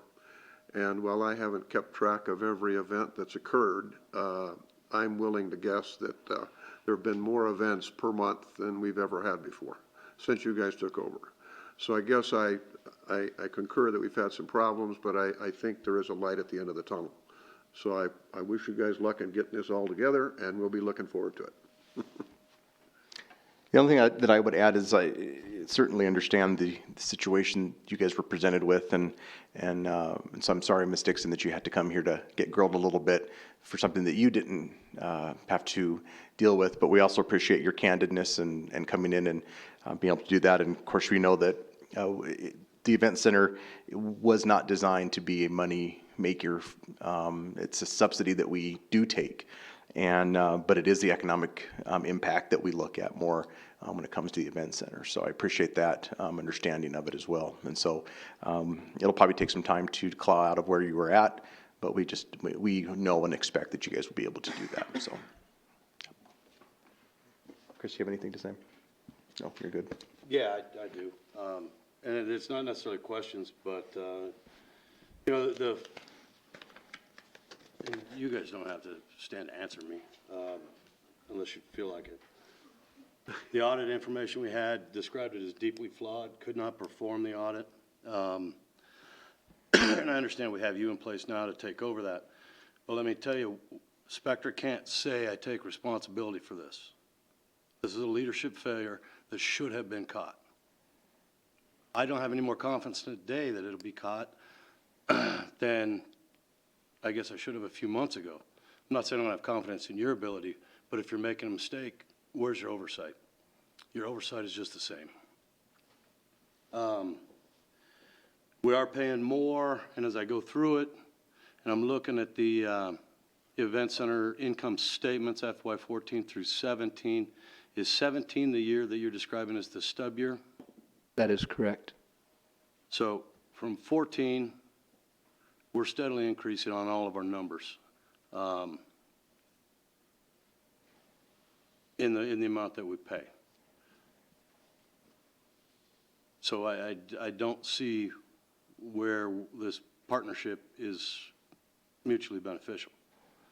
But I also don't believe that this can be severed. Is that correct? We have a non-severable contract? Mr. Mayor, Councilman, we have agreed to a period of time to give this an opportunity to work. That period of time is 6 years in total. And so we do have a few more years to work this through and see it happen. One of the things that I might add from sort of a historic perspective, when I was an employee here in the organization a number of years ago, the subsidy that we paid that stands out in my mind to operate the event center was in the neighborhood of $600,000 a year. And back in those days, we used perpetual care to try to offset that expense. We are well beyond that. And as near as I can tell, that subsidy has increased over the number of years to the point that we're at right now. And we don't have the benefit necessarily of perpetual care to try to offset that cost, in that interest earnings and income over time have not kept pace with what we could otherwise do to try to keep that burden low on the general fund, so to speak.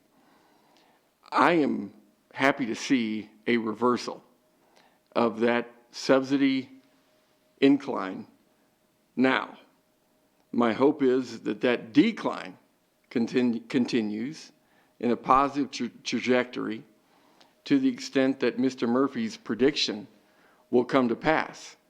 Because if indeed we do see a $500,000 subsidy, that will be a 20-year low with regard to the amount of money that is paid out of the city's coffers, so to speak, to support the event center. So my recommendation is that we give this a shot and see how it goes from here, and continue to anticipate the trajectory to be more positive, wherein we might see some very added value to the sustainability of the general fund if indeed that happens. Any other comments? Oh, yeah, sorry, Charlie, and then Kenny. Mr. Manager, the last time I think we heard from the CACVB regarding the economic impact of the event center was probably 3 or 4 years ago. Okay. And of course, they presented the kind of numbers that Mr. Murphy is referring to, that the city benefits greatly from the event center. Since you've been, the event center was here when you arrived, I believe.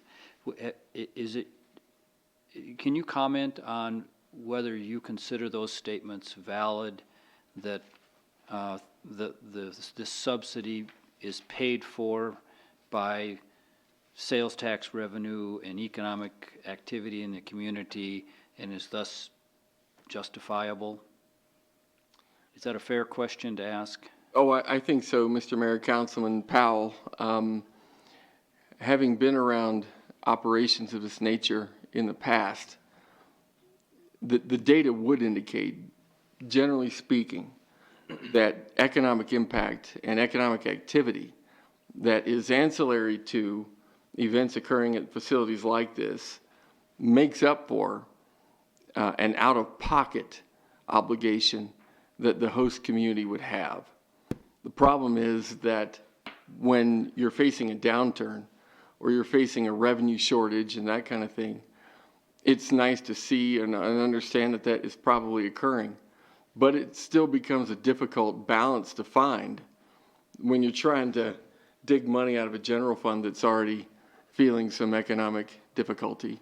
And so I understand that dilemma, but I would agree, without looking at data specifically that I can quote to you, that generally speaking, economic impact does cover the imbalance that the host community would incur. Could we ask for a re-evaluation of that at some point? I think it would be good for all of us to hear, because Sure. it's just a concept that people say, well, it pays for itself and then some, but I'd like to see some numbers at some point. You bet. Keneen, Chris, and Bob. First, thank you for the variety of things you're bringing in. I mean, I was pretty shocked to see 1,000-foot crutch. I might have to buy a ticket still. Are there still tickets available? Is the audit cost going to be more because of the deficiency at the event center? Mr. Mayor, Councilwoman, that's a great question, and I did double check with Mr. Pitlick in a related question. This particular qualification made by the auditing team does not count against the city's list of findings, if you will.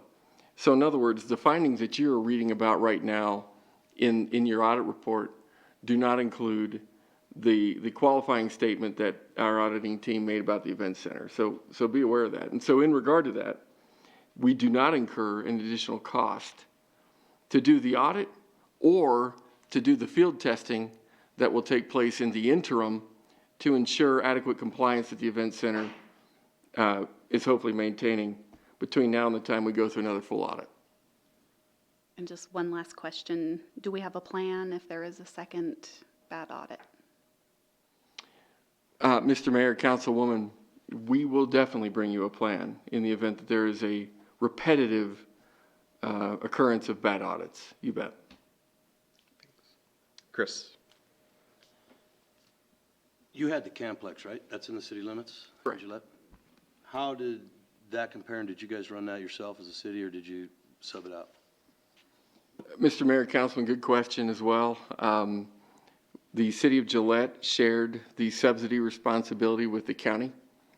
And the obligation that both of the entities incurred to support that function was, I'm going to say $2 to $3 million a year that we shared on like a 60-40 basis, I think it was. Thank you. Bob? Yeah, thank you, Mr. Mayor. Just kind of reminder to everybody, FY15 for us and FY16, we saw the oil price go from $100 a barrel to about 20. We all know the effects of that. And when you take into account, just looking at this little short statement that we've got here, it's pretty obvious something happened there. And I concur with your outlook that we may have turned a corner. And we've had a reasonably stable price of oil on the order of $62, $63 for a number of months, and that's going to make a difference to us. And the people that go and participate at the event center and the other things that we do around town, they're not doing it if they don't have jobs, and some of them left the state. So I think we've got some reasonable outlook, I think, to look forward to. Any other comments before we move on? Okay, thank you guys for coming down. We appreciate it. Thanks, Tim.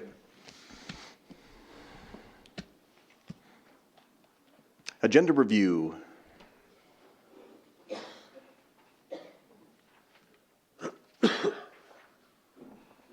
Sorry. No, that's okay. It's been a long day. Mr. Mayor, members of the council, you've got your grid document in front of you this evening. And with that, you have a dependable outlook with regard to the meetings you have in front of you. As we discussed in retreat, a number of those topics will be touch point moments for staff, wherein we hope to get direction along the lines that you see in front of you that will be very formative for us as it relates to preparing our budget document that we will formally deliver to you in May. And so as you anticipate those topics, be aware that we will have very specific recommendations and a need for direction, in that we will use that direction to put our budget together and keep on track for our budget calendar. There is another distinction I want to bring to your attention, and that is with regard to next week's series of meetings. You are all aware that we have the obligation to discuss filling Councilwoman Huckabay's position on the council. We have set that meeting for the 21st of March. Thank you. And we anticipate that you will be able to take interviews that evening and be able to adjourn into executive session to deliberate over that interview material. And if council pleases to do so, make a decision on the floor subsequent to that executive session discussion. My recommendation would be that if in fact you do go that direction, that we look at the next business meeting, which would be the first business meeting in April, to conduct the swearing in. You certainly have the option, however, to conduct the swearing in the work session of the 27th as well. We would just like to have that direction in that we would need to call a special meeting in conjunction with that work session that's already scheduled in order to make that swearing in happen. And then, of course, you would have the value of your new council person in a deliberative mode for the topics on the 27th and ready to roll for the topics on the meeting of the 3rd as well. I think that is the date for that April meeting. So if you could give that some thought, that would be helpful. The other thing that we'd like to do is use the agenda of the meeting of the 21st to be able to clear some direction from you as well on a number of items that I had advised you of in a previous email. And if you are comfortable that you're able and willing to dedicate additional time beyond the interview process to go through a couple other touch point kinds of items as well, that would really be helpful too. I recognize that you may be facing a pretty long night, however, depending on the amount of interviews that you'll be undertaking that evening. And so I understand if indeed going into a number of items that evening might be unfeasible. Go ahead, Chris. Well, can we tentatively say, if everybody agrees, that we'll follow this unless there's an extraordinary amount of candidates and we'll have to make an adjustment on the fly as far as I that goes? agree with that. Good recommendation. Yeah, Bob?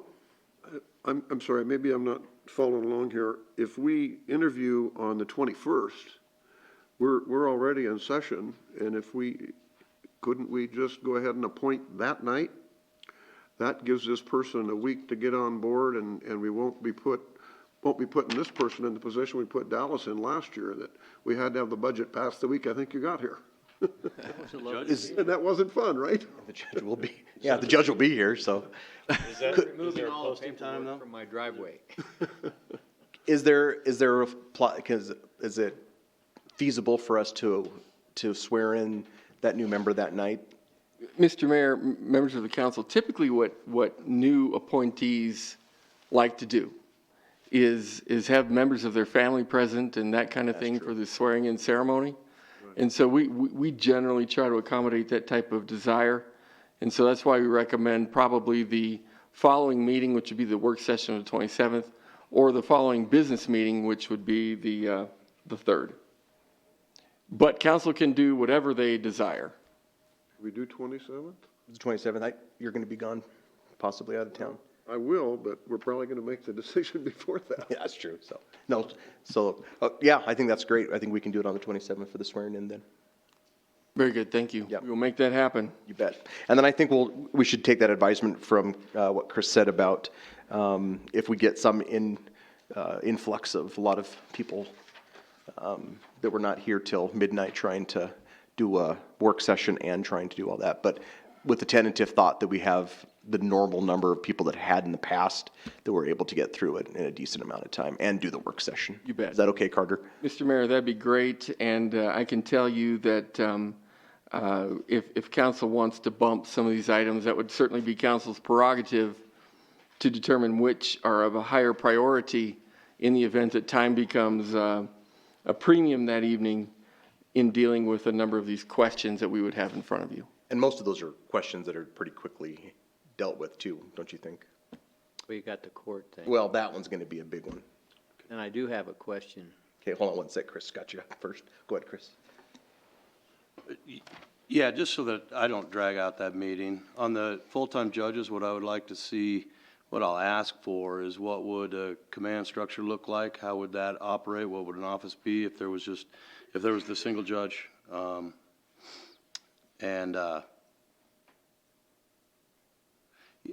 I guess I'm not really in need of a big presentation on that. I guess I'd be curious about caseload over maybe the last 5 years, how that compares, to see what kind of climb there is, just as far as work. And on top of that, and I'm certain that they've got it, if there is data that shows the number, jury trials and guilty pleas, and then not guilty pleas, and then coming in and taking that guilty plea, because all that takes time, some a lot less time than others, so it's all good information on how to make a decision on that for me.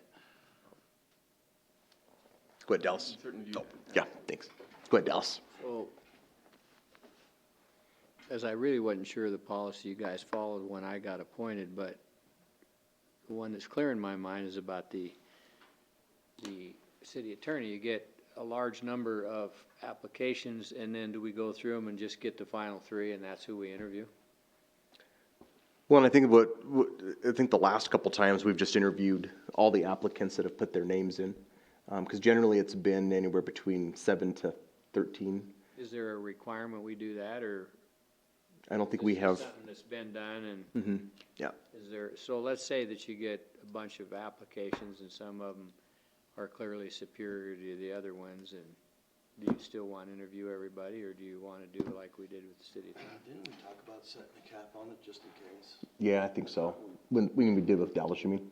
Yeah, I think we might have set a cap, did we? I don't know that we had to set it. I don't think anybody that many came, but. What I recall, excuse me. No, go ahead. Is we had sort of a contingency plan. Sort of, if it was above this number, we would have some kind of a screening process where we would, because if there were 27 people, you know, you can't interview 27 people. So, and I don't remember what that number was. I think maybe it was 12 or something. But we looked at the number of applicants and said, we can do that. I think so too. I don't think we've had to do the screening process just because the numbers haven't been that high, but we still had quality candidates come forward. Yeah, and I'm fine with interviewing all of them if it's that number, you know, that 10 to 15, I'm fine with interviewing all of them. I mean, because anybody can really run for any office at any time, so. Mr. Mayor, would council prefer or direct that each interview be capped in terms of time allocated to each, or? Definitely, We did last time. yeah. We did do, It was 5 minutes and we had. 5 minutes of questions if we wanted to, right? We had a series of questions. We gave them the questions first, and then the expectation was come down. You've got the questions. Take your 5 minutes, answer these questions, and then fill in anything else you want. I would like to point out I was done 30 seconds early. Thank you very much. And then I would like to point out that the gentleman from Ward 2, it was the last time he was done. That's true. Last time he left 30 seconds. Just by follow-up in terms of the process, I think we agreed, and I would recommend that we do so again, that we limit the presentation to those 5 questions, and that we do not do follow-up questions. Yeah. So that there's a standardization to the process. To give somebody a leg up on something, is that what you're kind of thinking, Charlie? Just do it the way we did it before. Yeah. No follow-up questions. So those 5 questions, they answer them, and no follow-up questions. Everyone gets the same shot. As a presenter, you're very happy there are no follow-up questions. Mr. Mayor, then in terms of the questions themselves, we are happy to use the questions that you used the last time, if that would suffice. Yeah, they were good. I don't think we've changed much. Yep. Okay, and we'll get those to the candidates in advance of the meeting in question. Yep. Very good. Thank you. And we're efficient tonight. Is that all, Mr. Manager? Yes, sir. All right. Charlie, do you have any legislative updates? Oh, well, the Legislative Leadership Committee is now meeting monthly instead of weekly. That's a good thing. Excuse me. And so there are still some, as you may have read in the paper, there are still some ongoing discussions about whether the state office building funding will remain. It was out, but it's apparently in negotiations. So the good news is, of course, as you all know, the direct distribution sailed through the Senate and the House, so we're very relieved that that is true. The extraterritorial jurisdiction matter did not really go our way, but we're going to try and make it work. And so essentially, the new legislation will allow the counties to authorize a development, and there are 5 conditions that they are to meet, as long as it is practical to do so, whatever that might mean. So that was really what most of our energy was applied toward, and but I do think that we did a good job of explaining the financial costs associated with reducing our core funding and the importance of maintaining that. And we will see if that direct distribution is something that will continue, but we're good for 2 years now. So I think that's all I need to say right now. Thank you. Go around the table and see if anybody has any information they want to share or anything like that. Bob, I'll start with you. I don't really have anything tonight, other than I would still like to encourage people, if they're interested in being on council, we'd love to talk to you. So, need to have those in by, we said the 20th, close of business on the 20th, to have a resume in? 19th. Letter of interest? 19th, Bob. The 19th, right? Yeah, Monday the 19th. Monday, Yep. 19th. Yep. Great. Chris, you have anything tonight? I get nothing real important, but I will tell you that I think that the Casper Police Department was the last mounted unit to stay and sleep in Fort Casper about 20-some years ago. Me and 4 other guys from the PD were working the fair for a week, and we didn't have stalls at the fair. Fort Casper, we rode over, said, hey, can we use this? And so, you know, our gear looked like cavalry horses, looked like cavalry's hat. People thought we were an exhibit. That's awesome. Stay visit Fort Casper. That's awesome, Chris. Kenny, you have anything tonight? I just want to maybe kind of go back to the museum topic. That was actually probably less public pushback than we're probably going to see on any other topic if we want to reduce hours or times. So I kind of feel bad for Carter, because if we weren't comfortable with that one, there is no chance that anything else will be any easier than that decision. So if we're not going to look at that, and I'm okay if we don't, we need to unpressure Carter a little bit. Then he would get comfortable and relaxed, and I don't know if that's. You should see him, like, when we first hired him compared to now. That guy's not sleeping. I know what no sleep looks like. Thanks, Kenny. Dallas. His hair starts turning white, we know we have a problem, because yours is, Mr. It is. You haven't been in very long. So I redid this resolution after I sent it out. The chief had a couple comments, Sean had a comment, the ex-chief had a comment. I think I've got it. I don't want to speak for anybody. I did ask the chief out in the hallway and about what he thought, but I would like to get this before the council. I think it's in the right shape for people that have any real objections to it. I don't know, have you seen the newest version, Charlie? I didn't, it just came this afternoon, right? Yeah, I took out some of the wording the chief.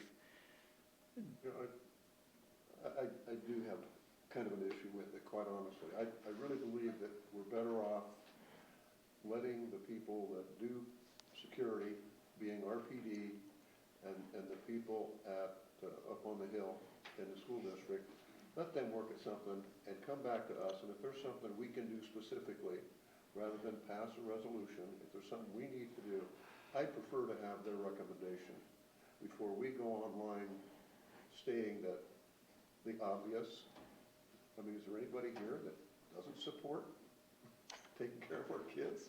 I mean, that's just, to me, it reeks a little bit of just grabbing headlines, quite honestly. Well, I don't think you really understand the power of direction and the power of an idea, because of what you just said. And you know, I have grandchildren, and you do too, and children, and this is going on around the country. And so if you think this is a headline grabber, you're wrong.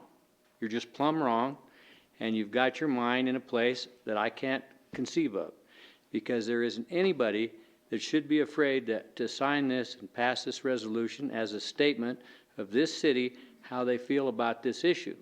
So if it gets voted down, so be it. But it is a very important matter. I have grandchildren. I'm worried about this. I'm getting worried about it more and more. A couple of the comments the chief had, I think he used the word inevitable in the thing he sent me. And I want people in our community to be more aware of the problem on their own. It'd be nice if people like you would drive by the schools. Maybe you might spot something. I found myself doing that. And the more I hear from people in my own realm, in my own world, that say, I noticed a crazy looking guy over at such and such a school, and I took a picture of him. And then I watched for a while. And that's what we need to do. We need to create a big awareness, because Wyoming is is a pretty nice place, but you know, we're experts in guns here. We're experts in self-defense compared to the rest of the nation. We all have arms. We all know how to use them, and to have our community understand our feelings about this in the form of a resolution.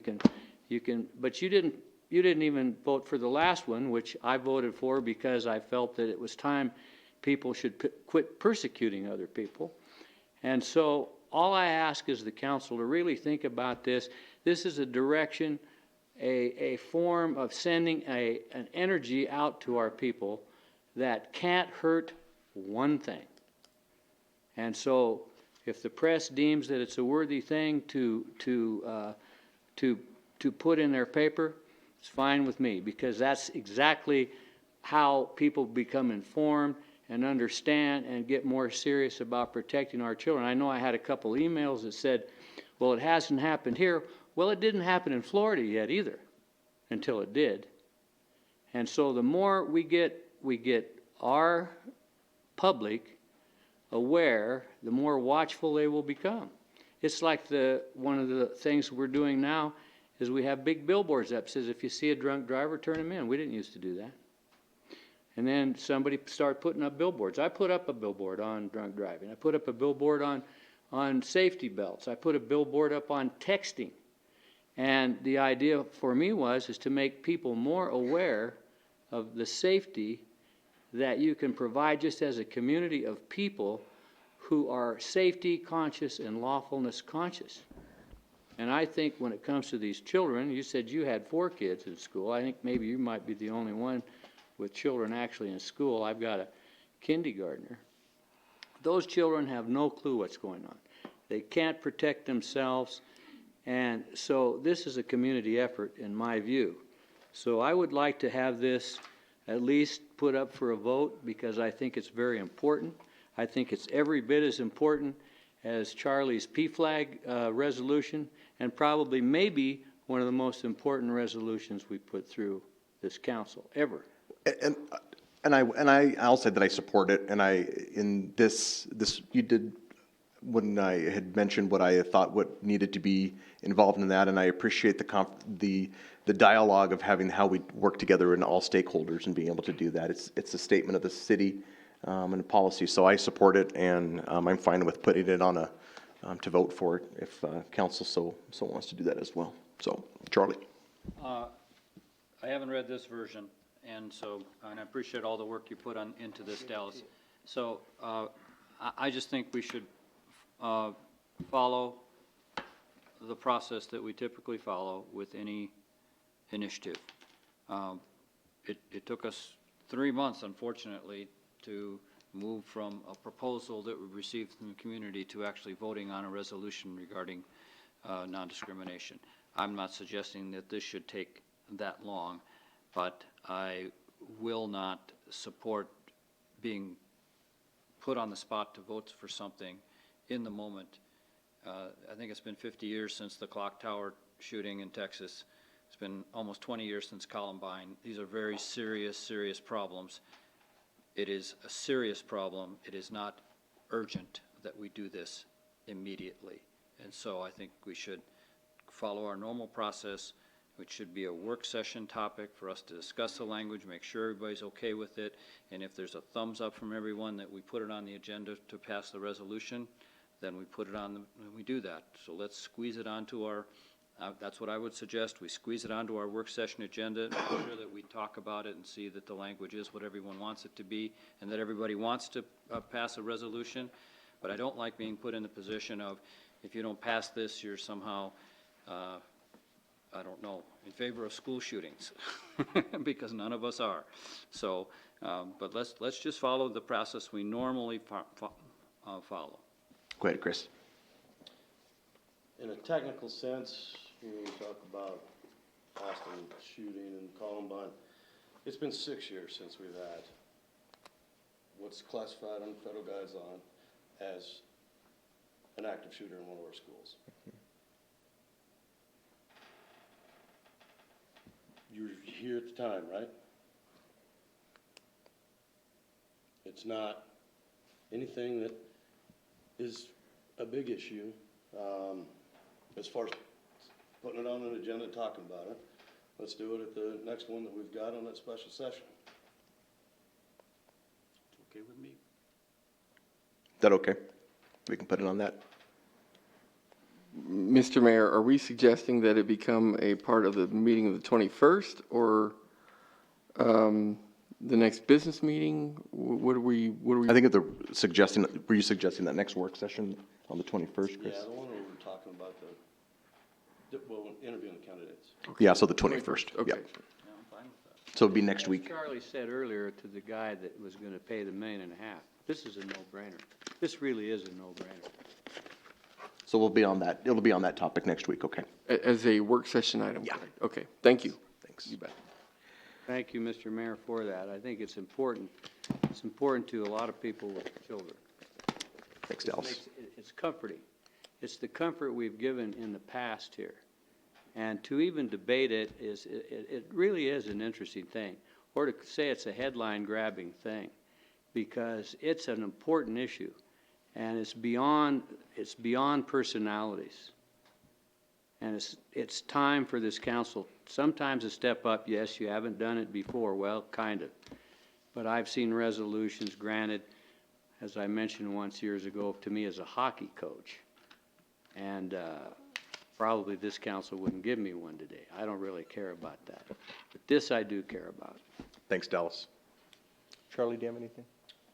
Completely different topic.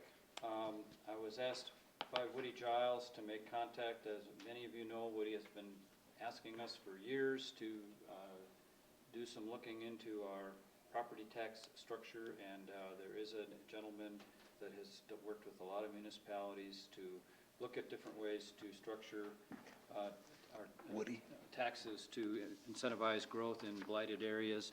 And as others, Bob and others have pointed out, that we do not have a lot of authority in these matters. But I did make contact with him, and he is going to show us, provide us with some testimonial from people in positions similar to ours, that these measures have stimulated economic growth in blighted areas. And so I'm just going to check it out, because he's been very patient with us. And I think out of courtesy for him, for all of the work he's done to try to educate us on how these processes would work, we should just look into it. What do you mean by blighted areas? I guess I'm not following on that one. Well, there's actually definitions of, I know, but are you saying there's Casper's a blighted area? there are blighted areas in Casper. Thanks, Charlie. I don't have too much myself. Be real quick. I ran into the chief, and I'll probably say this at the public meeting next week. I had an experience with Officer Timauer over at Kelly Walsh, who is the school resource officer. And again, he is really, really good and does a really good job of working with the young people over there. And we're very blessed to have school resource officers like him in our schools and doing that and being a part of it. And so I want to commend him personally and just say his name. And I'll do that on a public forum as well, so people know that. I was really appreciative of him. And so if we could, and I would love to, and I know this is impractical at the moment, but have school resource officers at every school in the district would be something that would be wonderful. I know that's impractical at the moment that we have that, but I think it's wonderful. So they're doing a great job, Chief. So please pass that on to them. Thank you. I just looked up the word blight, and it says a plant disease, especially one caused by fungi such as mildew, shrubs, etc. I don't think that's what you meant. It's not. But there is another definition. So that's why I was asking you what it meant to you. Okay. It's a federal term.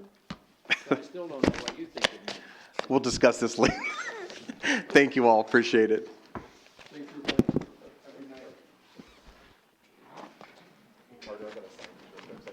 If I turn this off.